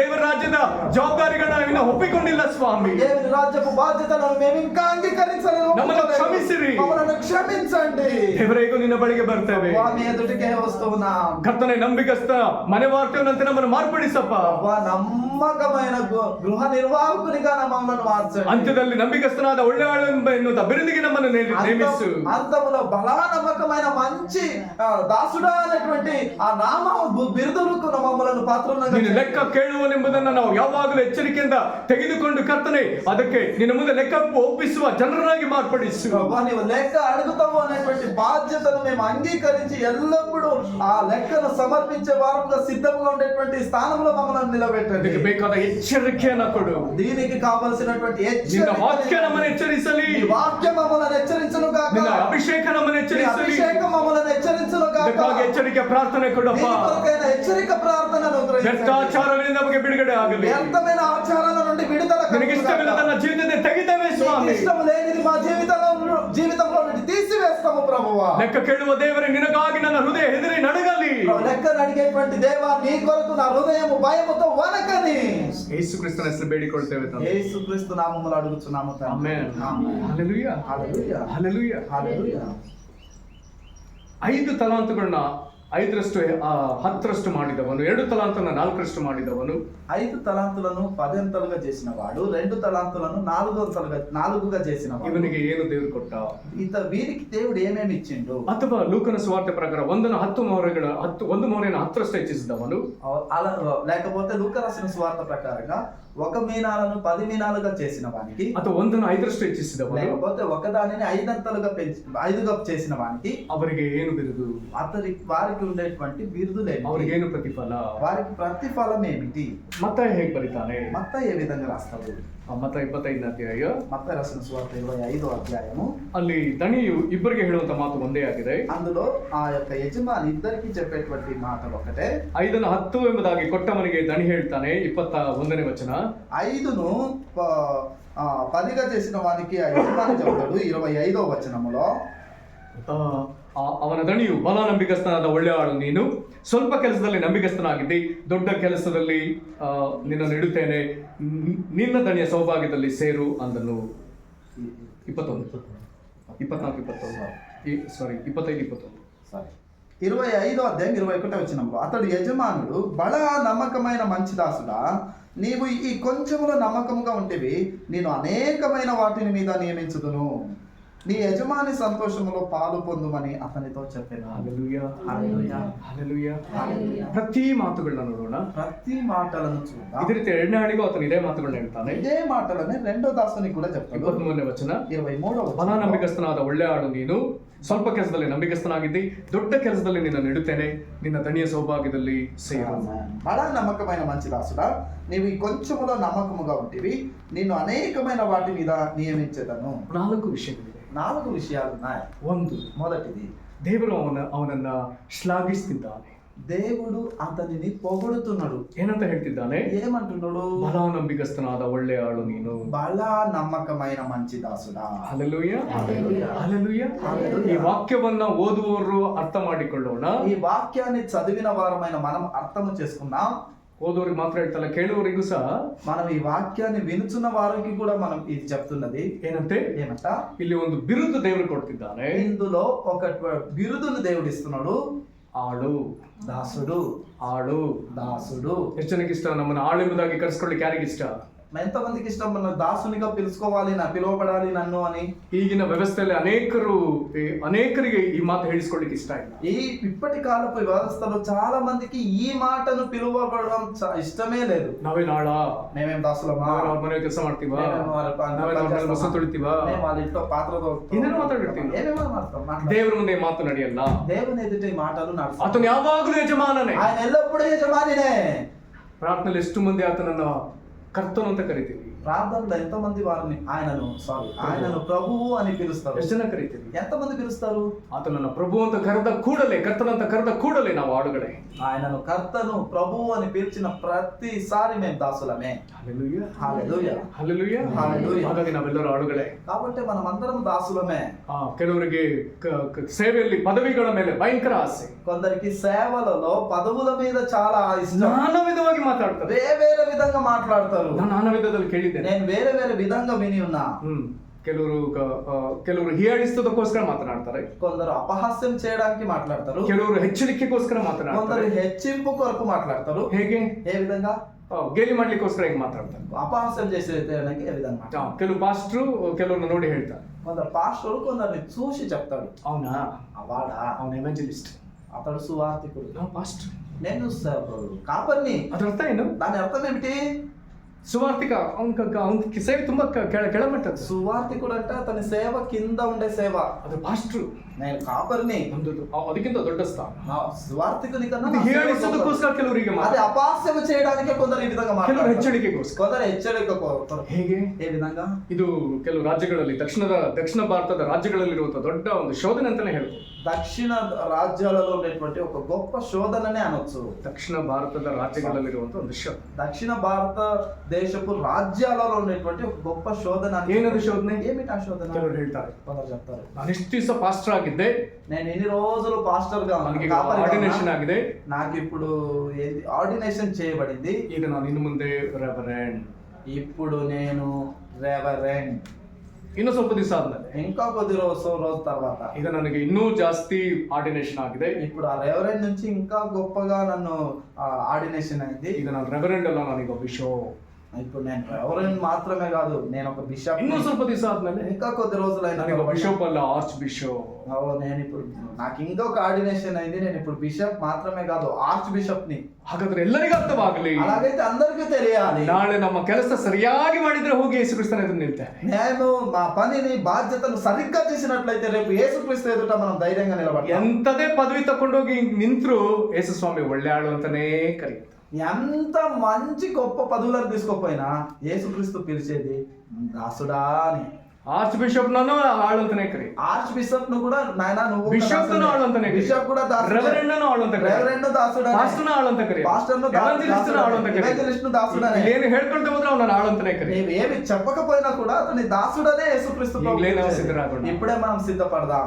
ದೇವರೇ ನಿನಗೊಂದು ಒಳ್ಳೆ ಹಾಡಾಗಿರೋದಕ್ಕೆ ಕೃಪೆ ಕೊಡಪ್ಪ. ప్రభువా ఒక మంచి దాసునిగా నీకు ఉండడానికి మాకు కృపనివ్వండి. ನಾಳೆ ನಿನ್ನ ಕರೆಯೋದು ಅದರಲ್ಲೇ, రేపు నేను పిలిచేది ఇదే విధంగా కదా. ನೀನು ಆ ದಿನ ನೀನು ಮೆಚ್ಚಿ ಕರೆಯುವಂತ ಈ ಆಳಿನ ಆಳಾಗುವಂತ ಕೃಪೆ ನನಗೆ ಸಾಕು. ప్రభు ఆ రోజు నీవు మంచిగా ఇష్టపడి పిలిచేటువంటి దాసునిగా అయ్యే కృప ఇచ్చేస్తావు. ಅಲ್ಲಿ ಅಲ್ಲಿ ಆ ಒಳ್ಳೆ ಆಳಾಗ್ಲಿಕ್ಕೆ ಬೇಕಾಗಿರುವಂತ ಒಂದು ಒಳ್ಳೆ ಗುಣಲಕ್ಷಣ ಏನಂದ್ರೆ, ఆ మంచి దాసునిగా ఉండడానికి కావాల్సినటువంటి ఒక మంచి గుణలక్షణాలు ಅಂದ್ರೆ ఏంటంటే, ಕ್ವಾಲಿಟಿ ಏನಂದ್ರೆ, దాని యొక్క క్వాలిటీ ఏమంటే ఏమంటే ನಂಬಿಗಸ್ತಿಕೆ, నమ్మకం, నమ్మదగిన, ಏನಂತ ಇದೆ, ನಂಬಿಗಸ್ತನಾದ ಒಳ್ಳೆ ಆಳು, మంచితనం, బల నమ్మకమైన మంచి. హల్లెలూయా, హల్లెలూయా, నమ్మకమైన, హల్లెలూయా, ఆమేన్. ಏನಿದು? ఏమిది? ದೇವರು ನಿನ್ನನ್ನು ನಂಬಿದ್ದ, దేవుడు నిన్ను నమ్మి ఉన్నాడు, ದೇವರು ನನ್ನನ್ನು ನಂಬಿದ್ದ, దేవుడు నన్ను నమ్మి ఉన్నాడు. ఆ ನಂಬಿಕೆನ ಕೊನೆಯವರೆಗೂ ಉಳಿಸಿಕೊಳ್ಳೋಣ, ఆ నమ్మకాన్ని ఆఖరి వరకు కాపాడుకోవడం. ಒಂದು ಬೀಗದ ಕೈ ಕೊಟ್ರೆ, ఒక చావి నీ చేతికిస్తే ಅದನ್ನ ಎಲ್ಲೋ ಇಟ್ಟು ಓಡಾಡ್ಲಿಕ್ಕೆ ಆಗಲ್ಲ, అది ఎక్కడో ఒక పారేసి తిరగడం కుదరదు, ಅದನ್ನ ಯಾರೋ ಕೈಗೆ ಕೊಡ್ಲಿಕ್ಕೂ ಆಗಲ್ಲ, అది ఎవరో చేతికి ఇవ్వడం కుదరదు, ನನ್ಗೆ ಆಗ್ತಲ್ಲ ನೀನ್ ಹೋಗಿ ತೆಗಿ ಅಂತ ಹೇಳಲಿಕ್ಕೂ ಆಗಲ್ಲ, నాకు కుదరటం లేదు నువ్వు వెళ్ళి తీయమని చెప్పడం కుదరదు. ಆ ಬೀಗದ ಕೈ ನಿನ್ನ ಕೈಗೆ ಇರುವ ತನಕ ಆದ್ರೂ ಆ ಜವಾಬ್ದಾರಿ ನಿನ್ನ ಕೈಯಲ್ಲಿದೆ. ఆ తాళపు చెవి నీ చేతిలో ఉన్నంత వరకు ఆ బాధ్యత నీ మీద ఉంది. ಯಾರ కైಗೂ కొಡ್ಲಿಕ್ಕೆ ಆಗಲ್ಲ, ఎవరి చేతికి ఇవ్వడం కుదరదు, ಎಲ್ಲೆಲ್ಲೋ ಇಡ್ಲಿಕ್ಕೆ ಆಗಲ್ಲ, ఎక్కడో పెట్టడానికి కుదరదు, ಕಳ್ದು ಹಾಕ್ಲಿಕ್ಕೂ ಆಗಲ್ಲ, పోగొట్టడం మరీ కుదరదు. ಪಡ್ಕೊಂಡದನ್ನ ತಿರುಗಿ ಆತನಿಗೆ ಕೊಡುವ ತನಕ ಅದು ನಿನ್ನ ಕೈಯಲ್ಲೇ, తీసుకున్న దాన్ని మరలా అప్పగించేంత వరకు అది నీ చేతిలోనే. హల్లెలూయా, హల్లెలూయా, హల్లెలూయా, హల్లెలూయా. ಯಾವ ಜವಾಬ್ದಾರಿ? ఏ బాధ్యతలు? ಲೌಕಿಕವಾಗಿ ಹೇಳೋದಾದ್ರೆ ಒಂದ್ ವೇಳೆ ಹಣ ಕೊಟ್ಟಿರಬಹುದು, లోకానుసారంగా చెప్పినట్లయితే ఒకవేళ డబ్బు ఇచ్చిండొచ్చు, ಚಿನ್ನದ ಆಭರಣಗಳನ್ನ ಕೊಟ್ಟಿರಬಹುದು, బంగారు ఆభరణాలు ఇచ్చిండొచ్చు, ಅಥವಾ ವಜ್ರಗಳನ್ನ ಕೊಟ್ಟಿರಬಹುದು, లేకపోతే వజ్రాలు ఇచ్చిండొచ్చు, ಆಸ್ತಿ ಪತ್ರಗಳನ್ನ ಕೊಟ್ಟಿರಬಹುದು. ఆస్తి పత్రాలు ఇచ్చిండొచ్చు. ಹಾಗಾದ್ರೆ ದೇವರು ಯಾವ ಜವಾಬ್ದಾರಿ ಕೊಟ್ಟಿದ್ದಾನೆ? దేవుడు ఏ బాధ్యతలను ఇచ్చి ఉన్నాడు? ಅದನ್ನ ಆತನಿಗೆ ಹಾಗೆಯೇ ಒಂದು ಅತ್ಯುತ್ತಮ ಸ್ಥಿತಿలో ಹಿಂದಕ್ಕೆ ಕೊಡಬೇಕಾಗಿದೆ. అది ఆయనకు అదే విధంగా ఉన్నతమైన స్థితిలో ఆయనకి ఇవ్వగలగాలి. ಹಾಗಾದ್ರೆ ಇದು ನಂಬಿಗಸ್ತಿಕೆಯ ಹೆಜ್ಜೆ, అలాగైతే ఇది నమ్మకమైనటువంటి అడుగు. ಹಾಳಾಗಿರುವುದರಿಂದ ದೀನತೆಯ ಹೆಜ್ಜೆ, ఇది దాసునిగా ఉన్నందువలన దీనతతో కూడిన అడుగు. ಸೇವೆಯಲ್ಲಿ ಬೇಕೇ ಬೇಕಾದದ್ದು ದೀನತೆ, ದೀನತೆ, ದೀನತೆ. సేవ పరిచర్యలో అవసరంగా ఉన్నది దీనత, దీనత, దీనత. ದೇವರು ಹೇಳಿದನ್ನೆಲ್ಲ ಮಾಡ್ಲಿಕ್ಕೆ ವಿಧೇಯತೆ, ದೀನತೆ, ವಿಧೇಯತೆ, ದೀನತೆ. దేవుడు చెప్పినవన్నీ చేయడానికి అవసరమైనది దీనత, విధేయత, విధేయత, దీనత. ಹಲ್ಲೆಲೂಯಾ, హల్లెలూయా. ಹಳೆ ಒಡಂಬಡಿಕೆ ಭಕ್ತರನ್ನ ನೋಡ್ರಿ, పాత నిబంధన కాలపు ದೇವರ ಸ್ವರ ಕೇಳಿದ ಕೂಡಲೇ ಬಾಯಿಂದ ಬರ್ತಿದ್ದ ಮಾತು ಇಗೋ ಇದ್ದೇನೆ. దేవుని స్వరం విన్న వెంటనే వారి నోటి నుండి వచ్చిన మాట ఇగో ఉన్నా నీ దాసుడను. ಅದರ್ಥ దీని అర్థం, ನೀನ್ ಕರೆದಾಗೆಲ್ಲ ನನ್ಗೇನ್ ಬರ್ಲಿಕ್ಕೆ ಆಗಲ್ಲ, నేను పిలిచినప్పుడల్లా నేను రావడానికి కుదరదు, ಅದು ತಿಳಿಲಿಕ್ಕಾಗಲ್ಲ, ఆ విధంగా చెప్పడం కుదరదు. ನೀನ್ ಯಾವಾಗ ಕರಿತೀಯ ಅವಾಗ ನಾನಿದ್ದೆ. నువ్వు ఎప్పుడు పిలుస్తావు అప్పుడు నేనున్నా. ಆಮೆನ್. ಆಮೆನ್. ಅದರ್ಥ ದೇವರಿಗೆ ಮಾರಿಕೊಂಡವರು, దేవునికి అమ్మబడిన వారు. ನಮ್ಮಲ್ಲಿ ನಾವು ಅನೇಕ ವಿಷಯಗಳಿಗೆ ಮಾರಿಕೊಂಡಿದ್ದೇವೆ. మనము మన ఎన్నో విషయాలకు మనమే మనం ಈ అమ్ముకున్నాం. ಜಮಾನ ನಮ್ಮಲ್ಲಿ ಬಹಳ ಜನ ಮೊಬೈಲ್ ಮಾರ್ಕೊಂಡಿದ್ದೇವೆ. ఈ కాలంలో చాలా మంది మొబైల్ కు మమ్మల్ని మేము అమ్ముకున్నాం. ಅದು ಬಿಟ್ರೆ ಟಿವಿಗೆ ಮಾರ್ಕೊಂಡಿದ್ದೇವೆ. దాన్ని వదిలితే టీవీకి అమ్ముకున్నాం. ಇನ್ನು ಕೆಲವರು ನಾನಾ ವಿಧವಾದ ಅಭ್ಯಾಸಗಳಿಗೆ, ಜೂಜಾಟಗಳಿಗೆ ಮಾರಿಕೊಂಡಿದ್ದಾರೆ. చాలా మంది వేరే వేరే అలవాట్లకు, జూజు అలాంటి విషయాలకు అమ్ముకున్నారు. ಕೆಲವರು ತಮಗಿರುವಂತ ಕೆಲಸಕ್ಕೆ ತಮ್ಮನ್ನು ಮಾರಿಕೊಂಡಿದ್ದಾರೆ. కొందరైతే తమకున్నటువంటి పని కొరకే అమ్మబడి ఉన్నారు. ಈ ಪ್ರಶ್ನೆಗಳನ್ನ ಕೇಳಬೇಕಾಗುತ್ತೆ. ఈ ప్రశ్నలు అడగవలసి ఉంటుంది. ನಿನಗೆ ಸಮಯ ಕೊಟ್ಟ ದೇವರಿಗೆ ಸಮಯ ಕೊಡ್ಲಿಕ್ಕೆ ನಿನಗಾಗಲ್ವಾ? నీకు సమయాన్ని ఇచ్చిన దేవునికి నీకు సమయం ఇవ్వడం కుదరదా? ನಿನಗೆ ಕೆಲಸ ಕೊಟ್ಟ ದೇವರಿಗೆ ನೀನು ಕೆಲಸ ಮಾಡ್ಲಿಕ್ಕೆ ಆಗಲ್ವಾ? నీకు పని ఇచ్చిన దేవునికి నీవు పని చేయడం కుదరదా? ನಿನ್ನ ಅನುಕೂಲಕ್ಕೆ ಎಷ್ಟೋ ದೇವರು ಕೊಟ್ಟಿದ್ದಾನಲ್ಲ, ಹಾಗಾದ್ರೆ ಅವುಗಳನ್ನ ದೇವರ ರಾಜ್ಯಕ್ಕೆ ನೀನು ಕೊಡ್ಲಿಕ್ಕೆ ಆಗಲ್ವಾ? నీ అనుకూలత కొరకు ఎన్నో మంచి ఇచ్చి ఉన్నాడు కదా, అలాగైతే వాటిని దేవుని రాజ్యానికి ఇవ్వడం కుదరదా? ಕೆಲವು ಯವನಸ್ಥರು ಒಂದು ಕಾಲದಲ್ಲಿ ಸೇವಾಸಕ್ತರು, యవనస్తులు కొన్ని కాలాలలో సేవాసక్తి కలిగిన వారు ಈಗ ಸೇವೆ ಬಿಟ್ಟು ದೊಡ್ಡ ದೊಡ್ಡ ಕಂಪನಿಗಳಲ್ಲಿ ಬಹಳ ಜವಾಬ್ದಾರಿ, ఇప్పుడు సేవను విడిచి పెద్ద పెద్ద కంపెనీలలో గొప్ప బాధ్యత. ಅವ್ರಿಗೆ ಸುಮ್ಮನೆ ಕೇಳಿದ್ರೆ ಅವ್ರಿಗೆ ಹೀಗೆ ಪ್ರಶ್ನೆ ಮಾಡಿದ್ರೆ, వారికి ఏమైనా ఇప్పుడు ప్రశ్న వేస్తే, ನೀವು ಚರ್ಚಿಗೆ ಬರಲ್ಲ, ఎందుకు మీరు చర్చకు ಯಾಕೆ ನೀವು ಪ್ರೇಯರ್ ಬರಲ್ಲ, ఎందుకు మీరు ప్రేయర్కు రారు, ಯಾಕೆ ನೀವೀಗ ಮೊದಲ ತರ ಸೇವೆ ಮಾಡ್ತಿಲ್ಲ, ఎందుకు మీరు మొదటిలాగా సేవ పరిచర్య చేయటం ಬಹಳ ತಾಳ್ಮೆಯಿಂದ చాలా నిమ్మలంగా, ಬಹಳ ಕನಿಕರವನ್ನು ಅನುಕಂಪ ನಾವು ತೋರಿಸೋ ವಿಧದಲ್ಲಿ. చాలా కనికరించాలి వాళ్ళని చూసిన పాటికే. ಇಲ್ಲ ಬ್ರದರ್, ತುಂಬಾ ಬಿಸಿ ಬ್ರದರ್, లేదు బ్రదర్, చాలా బిజీ బ్రదర్, ಟೈಮೇ ಆಗಲ್ಲ ಬ್ರದರ್, సమయమే దొరకదు. ಬೆಳಿಗ್ಗೆ ಎದ್ದೋದ್ರೆ ರಾತ್ರಿನೇ ಬರೋದು brother. పొద్దున లేచిపోతే సాయంత్రమే వచ్చేది బ్రదర్. ಬೇರೆ ಯಾವುದಕ್ಕೂ ಗಮನ ಕೊಡ್ಲಿಕ್ಕೆ ಆಗಲ್ಲ వేరే brother. దాని వైపు మళ్ళడం కుదరదు బ్రదర్. ಅದು ನಾವು ಹೌದಾ ಬ್ರದರ್, ಒಳ್ಳೇದಾಗ್ಲಿ ಅಂತ ನಾನಂತೂ ಹೇಳಲ್ಲ. అవునా బ్రదర్, అయితే నీకు మంచిది కానీ అని నేను చెప్పాను. ಅವ್ರಿಗೆ ನನ್ನ ಮಾತು ಇಷ್ಟೇ, వారికి నా మాట ఇంతే. ನಿನಗೆ ಕೆಲಸ ಕೊಟ್ಟ ದೇವರಿಗೆ ಸಮಯ ಕೊಡ್ಲಿಕ್ಕೆ ನಿನ್ಗೆ ಆಗಲ್ಲ ಅಂತೆಲ್ಲ. ಹಾಗಾದ್ರೆ ದೇವರಿಗೆ ಕೆಲಸವನ್ನೇ ನಿನ್ನ ಕೈಯಿಂದ ಕಿತ್ತಾಕಿದ್ರೆ ಏನ್ ಮಾಡ್ತೀಯ? నీకు పని ఇచ్చిన దేవునికి నీవు పని చేయడం కుదరదు అంటున్నావు కదా. అలాగైతే దేవుడు నీకు ఇచ్చిన పనిని తీసివేస్తే ఏం చేస్తావు? ಅವಾಗ ನೀನು ಯಾವ ಉತ್ತರ ಕೊಡ್ತೀಯ? అప్పుడు నీ జవాబు ఏమిటి? ಈ ಮಾತನ್ನು ಅನೇಕರಿಗೆ ನಾನು ಕೇಳಿದ್ದೆ. ఈ మాటను చాలా మందికి అడిగి ఉన్నా. ದೇವರು ಎಲ್ಲ ಅನುಕೂಲತೆ ಕೊಟ್ಟದಕ್ಕೆ ಈಗ ದೇವರಿಗೆ ನಿನ್ನೊಳಗೆ ತಿರಸ್ಕಾರ ಇದೆಯಲ್ಲ. దేవుడు నీకు అన్ని అనుకూలతను ఇచ్చిన తర్వాత కూడా నీకు దేవుని విషయంలో తిరస్కార మనోభావం ఉన్నది కదా. కొట్ట దేవుడు తెగిలిక్కో అతనికి ಗೊತ್ತು. ఇచ్చిన దేవునికి తీయడం కూడా బాగా తెలుసు. ಆಗ ನಿಮ್ಮ ಉತ್ತರವೇ. అప్పుడు మీ జవాబు ఏమిటి?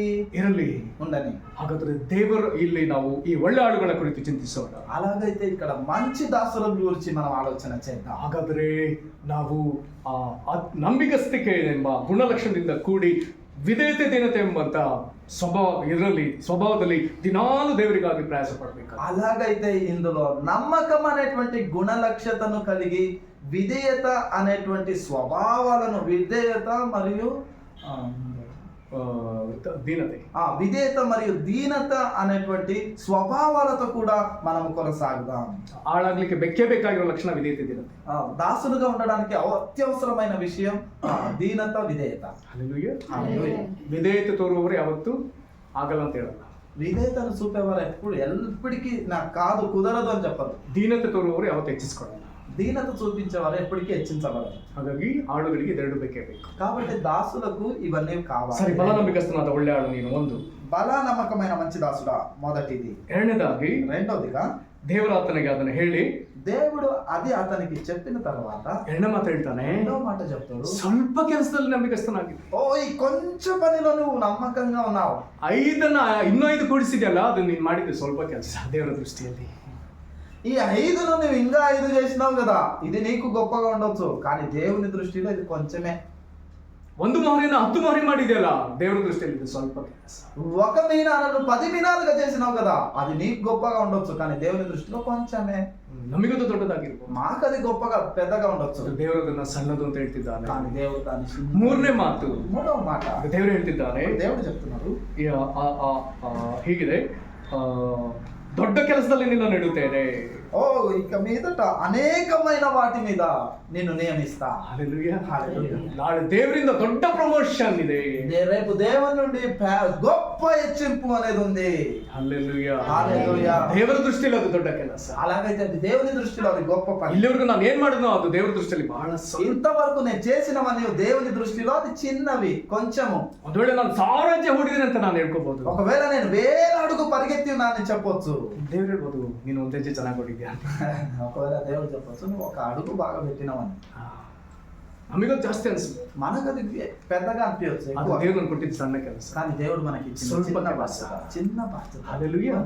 ಅದು ನಾಳೆ ದೊಡ್ಡ ಜವಾಬ್ದಾರಿ ಇಟ್ಟಿದ್ದಾನೆ. అలాగైతే రేపు అది పెద్ద బాధ్యత నుంచి ಈ ಸಣ್ಣ ಕೆಲಸದಲ್ಲಿ ನಾವು ಪಾಸ್ ಆದ್ರೆ ದೇವರು ದೊಡ್ಡದನ್ನ ಕೊಡ್ಲಿಕ್ಕೆ, ఈ చిన్న పనిలో పాస్ అయితే దేవుడు మాకు గొప్ప పని ఇవ్వబోతున్నాడు. ಮತ್ತೆ ಮುಂದೆ ಇನ್ನೊಂದು ಹೇಳ್ತಿದ್ದಾನೆ, తర్వాత ఇంకొకటి చెప్తున్నాడు, 4ನೇದಾಗಿ ಹೇಳ್ತಾನೆ, 4దిగా ದಣಿಯ ಸೌಭಾಗ್ಯದಲ್ಲಿ ಸೇರು. యజమాని సంతోషములో పాలుపొందు. ಹಾಗಾದ್ರೆ ದಣಿಯ ಸೌಭಾಗ್ಯಕ್ಕೆ ಹೋಗೋದಕ್ಕೆ ಮೊದಲು ಇನ್ನೊಂದು ದೊಡ್ಡ ಜವಾಬ್ದಾರಿ ಇದೆ. అలాగైతే యజమాని సంతోషంలో పాలు పొందడానికి ఇంకొక బాధ్యత ఉంది. ಅಲ್ಲೊಂದು ಜವಾಬ್ದಾರಿ ಪೂರೈಸಬೇಕು. అక్కడ ఒక బాధ్యతను పరిపూర్ణం చేయాలి. హల్లెలూయా. హల్లెలూయా. హల్లెలూయా. ನಂತರ ಮಹಿಮೆಯಲ್ಲಿ ಸೇರಿಸಿಕೊಳ್ಳುವ తర్వాత మహిమలో చేర్చుకునే దేవుడు. ದಣಿಯ ಸೌಭಾಗ್ಯ ಇನ್ನೂ ದೂರ ಇದೆ. యజమాని సంతోషం ఇంకా దూరం ఉంది. ಇಟ್ಟ ಹೆಜ್ಜೆ ದಣಿಯ ಸೌಭಾಗ್ಯದ ಕಡೆಗೆಯೇ. ఇప్పుడు మనం పెడుతున్న అడుగు యజమాని సంతోషము వైపే. హల్లెలూయా. హల్లెలూయా. ಅದನ್ನ ಲೂಕ ಹೀಗೆ ಬರೀತಾನೆ, దాన్ని లూకా ఈ విధంగా రాస్తాడు.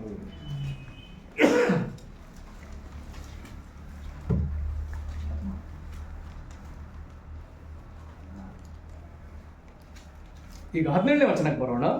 17వ వచనంలోనికి వెళ్దాం. ಇಲ್ಲಿ ಲೂಕನ ಬರವಣಿಗೆ ಬೇರೆ ರೀತಿ. ఇక్కడ లూకా రాయడం వేరే విధంగా రాస్తాడు. ಬಲ ನೀನು ಒಳ್ಳೆ ಆಳು, బಳ మంచి దాసుడా, ನೀನು ಬಹು ಸ್ವಲ್ಪವಾದದರಲ್ಲಿ ನಂಬಿಕೆ ಉಳ್ಳವನಾಗಿದ್ದರಿಂದ నీవు ఈ కొంచెములో నమ్మకముగా ఉంటివి గనుక 10 ಗ್ರಾಮಗಳ ಮೇಲೆ 10 పట్టణముల మీద ಅಧಿಕಾರಿಯಾಗಿರು. అధికారివై ఉండు. ಹಲ್ಲೆಲೂಯಾ. హల్లెలూయా. ಇಲ್ಲಿ ಲೂಕ ಇನ್ನು ಈ ಲೋಕದನ್ನ ಮಾತ್ರ ತೋರಿಸ್ತಾನೆ. ఇందులో లూకా ఈ లోకానుసారమైన విషయాన్ని చూపిస్తున్నాడు. ಏನದು? ఏమిటది? 10 ಗ್ರಾಮ, 10 పట్టణాలు. ಇಲ್ಲಿ ದೊಡ್ಡ ಕೆಲಸದಲ್ಲಿ ಇರ್ತೀನಿ ಅಂತ ಮತ್ತಾಯ ಹೇಳ್ತಾನಲ್ಲ, గొప్ప పనిలో నియమిస్తానని మత్తయి చెప్తాడు కదా, ಇಲ್ಲಿ ಲೂಕ ಅದನ್ನ 10 ಗ್ರಾಮ ಅಂತ ಹೇಳ್ತಾನೆ. దాన్ని ఈ లూకా 10 పట్టణం అనే విధంగా చెప్తాడు. ಹಲ್ಲೆಲೂಯಾ. హల్లెలూయా. ದೇವ್ರು ನಿನಗೆ ಏನಾದ್ರೂ ಒಂದು ಕೆಲಸ ಕೊಟ್ಟು ನೀನು ಅದ್ ಜಾಸ್ತಿ ಮಾಡಿದ್ರೆ ನಾಳೆ ನಿನಗೆ ನೀನು ಅದನ್ನ ಎಷ್ಟು ಮಾಡಿದ್ಯೋ ಅಷ್ಟು ಗ್ರಾಮಗಳ ಮೇಲೆ ದೇವ್ರು ನಿನ್ನನ್ನು ಅಧಿಕಾರಿಯಾಗಿ ಇರ್ತಾನೆ. ఆమేన్. దేవుడు మీకు ఇచ్చినటువంటి బాధ్యతలో మీరు ఎంతగా ఎక్కువ చేస్తారో దేవుడు రేపు అన్ని పట్టణాల మీద మిమ్మల్ని యజమానిగా చేస్తాడు. ಒಂದು ವೇಳೆ ఒకవేళ ಇದನ್ನ ಬರೆದ ಲೂಕನೇ ಆ ರೀತಿ ಮಾಡಿದ್ರೆ, ఒకవేళ దీన్ని రాసిన లూకాని అదే విధంగా చేస్తున్నట్లయితే, ಲೂಕ ಬದುಕಿದಾನ ಸತ್ತಿದ? లూక మరణించిందా జీవిస్తున్నాడా? ಬದುಕಿದಾನ చనిపోయాడు ಸತ್ತಿದ? కదా. ಸತ್ತೋಗಿದ್ದಂತ. చనిపోయాడు కదా. ಹಾಗಾದ್ರೆ ಲೂಕ ಹಾಗಾದ್ರೆ ಎಷ್ಟು ಗ್ರಾಮಗಳು, ಯಾವ್ದಾದ್ರು ಗ್ರಾಮದ ಮೇಲೆ ಒಡೆಯನಾಗಿ ಅಧಿಕಾರಿ ಆಗಿದ್ದಾನ? అలాగైతే లూక ఏదైనా పట్టణం మీద ప్రభుత్వం చేస్తున్నాడా, అధికారిగా ఉన్నాడా? లేదు. ಹಾಗಾದ್ರೆ ಏನು? అలాగైతే ఏమిటి? ಆರಂಭದಲ್ಲಿ ಆತನು ಹೇಳ್ತಾನೆ, ప్రారంభంలో అతడు చెప్తాడు, ದೇಶಾಂತರಕ್ಕೆ ಹೋಗಿ ತಿರುಗಿ ಆತನು ರಾಜ್ಯವನ್ನು ಪಡ್ಕೊಂಡು ಬರ್ತಾನೆ. రాజ్యమునకు వెళ్ళి రాజ్యమును సంపాదించు. ದೇಶಾಂತರಕ್ಕೆ ಹೋಗಿ ರಾಜ್ಯವನ್ನು ತಿರುಗಿ ಪಡ್ಕೊಂಡು ಬರ್ತಾನೆ. దేశాంతరమునకు వెళ్ళి రాజ్యమును సంపాదించుకొని వస్తాడు. ಹಾಗಾದ್ರೆ ಯೇಸು ಪುನರುತ್ಥಾನ ಹೊಂದಿ 40ನೇ ದಿವಸಕ್ಕೆ ಪರಲೋಕಕ್ಕೆ ಏರಿ ಹೋಗಿದ್ದಾನೆ. అలాగైతే యేసు పునరుత్థానమైన తర్వాత 40 రోజు ఆయన ఆరోహణమై ఉన్నాడు. ಆತನು ಬಂದವನು 1000 ವರ್ಷ ಭೂಮಿಯಲ್ಲಿ ಆಳ್ವಿಕೆ ಮಾಡ್ಲಿಕ್ಕಿದ್ದ. ఆయన వచ్చిన తర్వాత 1000 ఏళ్ల పరిపాలన భూమి మీద చేయబోతున్నాడు. ಹಲ್ಲೆಲೂಯಾ. ಆಮೆನ್. ಎಲ್ಲರೂ ಯೇಸು 1000 ವರ್ಷ ಆಳ್ವಿಕೆಗೆ ಬರ್ತಾನೆ. యేసు 1000 ವರ್ಷ ಆಳ್ವಿಕೆಗೆ ಬರ್ತಾನೆ. ಓಕೆ. ಆಮೆನ್. ಆಗ ಆತನು ಬರುವಾಗ ಆತನೊಂದಿಗೆ ನಾವು ಸಹ ಆಳ್ತೇವೆ ಎಂಬುದಾಗಿ ಅನೇಕ ವಾಕ್ಯಗಳು ಹೇಳ್ತಾರೆ. ఆ సమయంలో ఆయన వచ్చిన తర్వాత ఆయనతో పాటు మనము కూడా ప్రభుత్వము చేస్తాము ఆయనతో పాటు అని వాక్యము చాలా వాక్యాలు చెప్తాయి. హల్లెలూయా. హల్లెలూయా. హల్లెలూయా. హల్లెలూయా. ಇಲ್ಲಿಯ ವಿಷಯ ఇందులో విషయము ಆತನು ದೇಶಾಂತರಕ್ಕೆ ಹೋಗಿದ್ದಾನೆ. ఆయన దేశాంతరములకు వెళ్ళి ఉన్నాడు. తిరిగి ಬಂದಾಗ ಆತನೊಂದಿಗೆ ನಾವು ಆಳ್ವಿಕೆ ಮಾಡ್ತೇವೆ. మరలా వచ్చిన తర్వాత ఆయనతో పాటు మనం ఏలుతాము. ಹಾಗಾದ್ರೆ ಅದರ ನಡುವೆ 2 ಭಾಗ ಕಾಣ್ತಾ ಇದೆ. వాటి మధ్యలో 2 భాగాలు కనబడుతున్నాయి. ಒಂದು ನನಗೆ ಕೊಡಲ್ಪಟ್ಟ ತಲಾಂತನ ನಾನು ಹೆಚ್ಚಿಸಬೇಕು. ఒకటి నాకు ఇవ్వబడినటువంటి తలాంతులను నేను పెంచాలి. ಎರಡನೇದು ಆತನು ಲೆಕ್ಕ ಕೇಳಿದಾಗ ಲೆಕ್ಕ ಒಪ್ಪಿಸಬೇಕು. రెండోది ఆయన లెక్క అడిగినప్పుడు నేను లెక్కను సమర్పించాలి. ತಲಾಂತನ ಹೆಚ್ಚಿಸುವುದು ಈಗ ನಾವು ಕೊಡಲ್ಪಟ್ಟ ಸೇವೆ. తలాంతు పెంచడం మనకి ఇప్పుడు ఇవ్వబడిన పరిచర్య. ಆದ್ರೆ ಆತನು ಲೆಕ್ಕ ಕೇಳುವಂತದ್ದು ಆತನು ಮಧ್ಯಾಕಾಶಕ್ಕೆ ಬಂದು ಸಭೆನ ಮೇಲೆ ಕೆತ್ತುತ್ತಾನಲ್ಲ. ఆయన లెక్క అడిగేటువంటి భాగము మధ్యాకాశంలోనికి వచ్చి సంఘాన్ని పైకి ఎత్తుతాడు కదా. ಆ ದಿನ ನಾವು ಆತನಿಗೆ ಲೆಕ್ಕ ಒಪ್ಪಿಸಬೇಕು. ఆ రోజు మనం ఆయనకు లెక్క సమర్పించవలసి ఉంటుంది. ನಾವು ಆತನಿಗೆ ಲೆಕ್ಕ ಒಪ್ಪಿಸಬೇಕು. అప్పుడు మనం ఆయనకు లెక్క సమర్పించాలి. ಅಲ್ಲಿ ಆತನು ನಮಗೆ ಅಧಿಕಾರಗಳನ್ನು ನೇಮಿಸ್ತಾನೆ. అందులో ఆయన మనకు అధికారములను నియమిస్తాడు. ನಂತರ ಆತನು ಬಹಿರಂಗವಾಗಿ ಬರುವಾಗ ಆತನು ನಮ್ಮನ್ನು ಕರ್ಕೊಂಡು ಬರ್ತಾನೆ. ಆಗ ನಾವು ಆತನೊಂದಿಗೆ ನಾವು ನಮ್ಮ ಸಾಮರ್ಥ್ಯದ ಪ್ರಕಾರ ಆಳ್ವಿಕೆ ಮಾಡ್ಲಿಕ್ಕೆ. ఆయన బహిరంగంగా రాబోయేటప్పుడు ఆయనతో పాటు ఆయన మనలను తీసుకొని వస్తాడు. అప్పుడు ఆయనతో పాటు మనము ప్రభుత్వం పరిపాలన చేసేవారు. ನಮ್ಮ ಕೈಲಿ ಹೇಗಾಗುತ್ತಾಗೆ ನಾವು ಪ್ರಯಾಸ ಪಡ್ತೀವಿ. మన చేతులు ఏ విధంగా కుదురుతుందో అంతగా ప్రయాసపడదాం. ಬಾಳಿಂದ ಕೇಳಿಸ್ಕೊಂಡಿದ್ದೆ, ಒಬ್ಬ ಒಳ್ಳೆಯ ಸೇವಕರು ಅವರು ಅಸ್ವಸ್ಥರಾಗ್ತಾರೆ. చాలా వెనక విన్న చాలా మంచి సేవకుడు ఆయన అస్వస్థుడిగా మారుతాడు. ಅವರ ಹಳ್ಳಿ ಮನೆಗೆ ಅವ್ರು ವಾಪಸ್ ಹೋಗ್ತಾರೆ. సరేనా? ಅವ್ರ ಹಳ್ಳಿ ಮನೇಲಿ ಇರ್ತಾರೆ. వారి యొక్క గ్రామంలో ఒక ఇంట్లో ఉంటారు. ಈಗ ಹಗಲು ರಾತ್ರಿ ಹಾಸಿಗೆ ಮೇಲೆ ಇರ್ತಾರೆ. రాత్రి పగలు పడకలోనే ఉంటారు. ಒಳಗೆ ಒಂದೇ ಚಿಂತೆ, లోపల ఒకటే చింత. ಯಾರಿಗೂ ಸುವಾರ್ತೆ ಹೇಳಲಿಕ್ಕೆ ಆಗ್ತಿಲ್ಲಲ್ಲ, సువార్త చెప్పడం కుదరదు. ಸುವಾರ್ತೆ ಹೇಳಲಿಕ್ಕೆ ಆಗ್ತಿಲ್ಲಲ್ಲ. సువార్త చెప్పడం కుదరదు. ಕಡೆಗೆ ತಮ್ಮವರ ಬಳಿಗೆ ಕೇಳ್ತಾರೆ, ఆఖరిగా తన వారి అడుగుతాడు, ಹಗಲು ಹೊತ್ತು ನನ್ನ ಮಂಚವನ್ನ ಮನೆಯಿಂದ ಹೊರಗೆ ಹಾಕ್ರಿ, ರಸ್ತೆಲಿ ಹಾಕ್ರಿ. పగులు పూట నా మంచాన్ని తీసుకొని వెళ్ళి బయట లోపల మీద పెట్టండి. ಅವ್ರು ಕೇಳಿದ್ರು ಅಂತ ಹಾಕಿದ್ರು.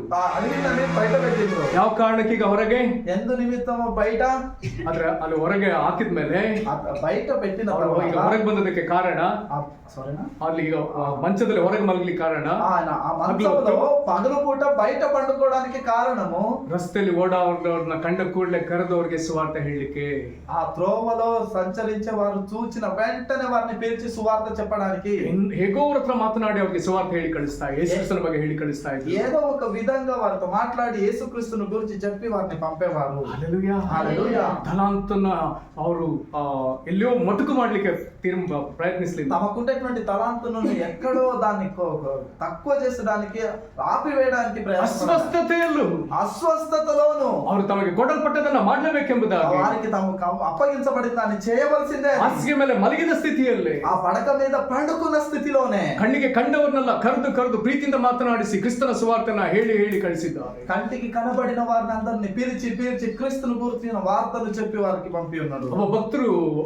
ಒಬ್ಬ ಭಕ್ತರ ಕೊನೆಯನ್ನ ಹೀಗೆ ಹೇಳಲಾಗಿದೆ. ఒక భక్తుల ఆఖరి జీవితాన్ని విషయంలో ఈ విధంగా చెప్పబడింది. ಬಹಳ ಅಸ್ವಸ್ಥರು, చాలా అస్వస్థతతో ದೊಡ್ಡ ಭಕ್ತ ಆದ್ರಿಂದ ಅನೇಕರವನ್ನ ನೋಡ್ಲಿಕ್ಕೆ ಬಂದಿದ್ದಾರೆ. చాలా భక్తులు గొప్ప భక్తుడు కాబట్టి చాలా మంది చూడడానికి వచ్చి ఉన్నారు. ಡಾಕ್ಟರ್ ಬಂದು ಟೆಸ್ಟ್ ಮಾಡಿದ್ರು, వైద్యులు వచ్చి పరీక్ష చేసి ಪರೀಕ್ಷೆ ಮಾಡಿದವರು ಸಹ ಹೋಗ್ಬಿಟ್ರು. పరీక్ష చేసిన వెంటనే వారు వెళ్ళి ಈ ಸೇವಕರ ಆಪ್ತರು ಅವ್ರ ಹಿಂದೆ ಹೋದ್ರು. ఆ సేవకులకు దగ్గర ఉండే వారు వెళ్ళిండ్రు.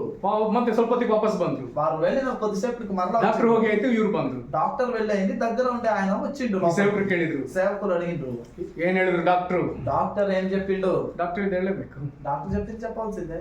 ಕಷ್ಟ ಆಯ್ತು ಹೇಳಲಿಕ್ಕೆ, చెప్పడానికి కష్టమైంది. ಆದ್ರೂ ಕೇಳಿದ್ರು, ಏನ್ ಹೇಳಿದ್ರು ಡಾಕ್ಟರ್? అయినప్పటికీ అడిగిండ్రు డాక్టర్ ఏం చెప్పిండని. ಪಾಪ ಅವ್ರು ಹೇಳ್ತಾರೆ, వారు చెప్పిండ్రు, ನೀವಿನ್ನೂ 20 నిమిషం అಷ್ಟೇ ಅಂತ ಬದುಕೋದು, మీరు ఇంకా 20 నిమిషాలు అంట జీవించడం. ಇನ್ನು 20 నిమిಷం ಬದುಕ್ತೀನಾ? ఇంకా 20 నిమిషాలు జీవిస్తానా? ನನ್ನ ಬೇಗ ಹಾಸಿಗೆಯಿಂದ ಎತ್ತಿ ಮೊಣಕಾಲುಗಳಲ್ಲಿ ಕೂರಿಸಿ, నాకు వేగంగా పడక నుంచి తీసి మోకాళ్ళ మీద పెట్టండి. ಬೇಗ ಎಲ್ಲರೂ ಎತ್ತಿದ್ರು, ಮೊಣಕಾಲುಗಳಲ್ಲಿ ಅವ್ರನ್ನ ನೆಲಕ್ಕೆ ಬಿಟ್ರು.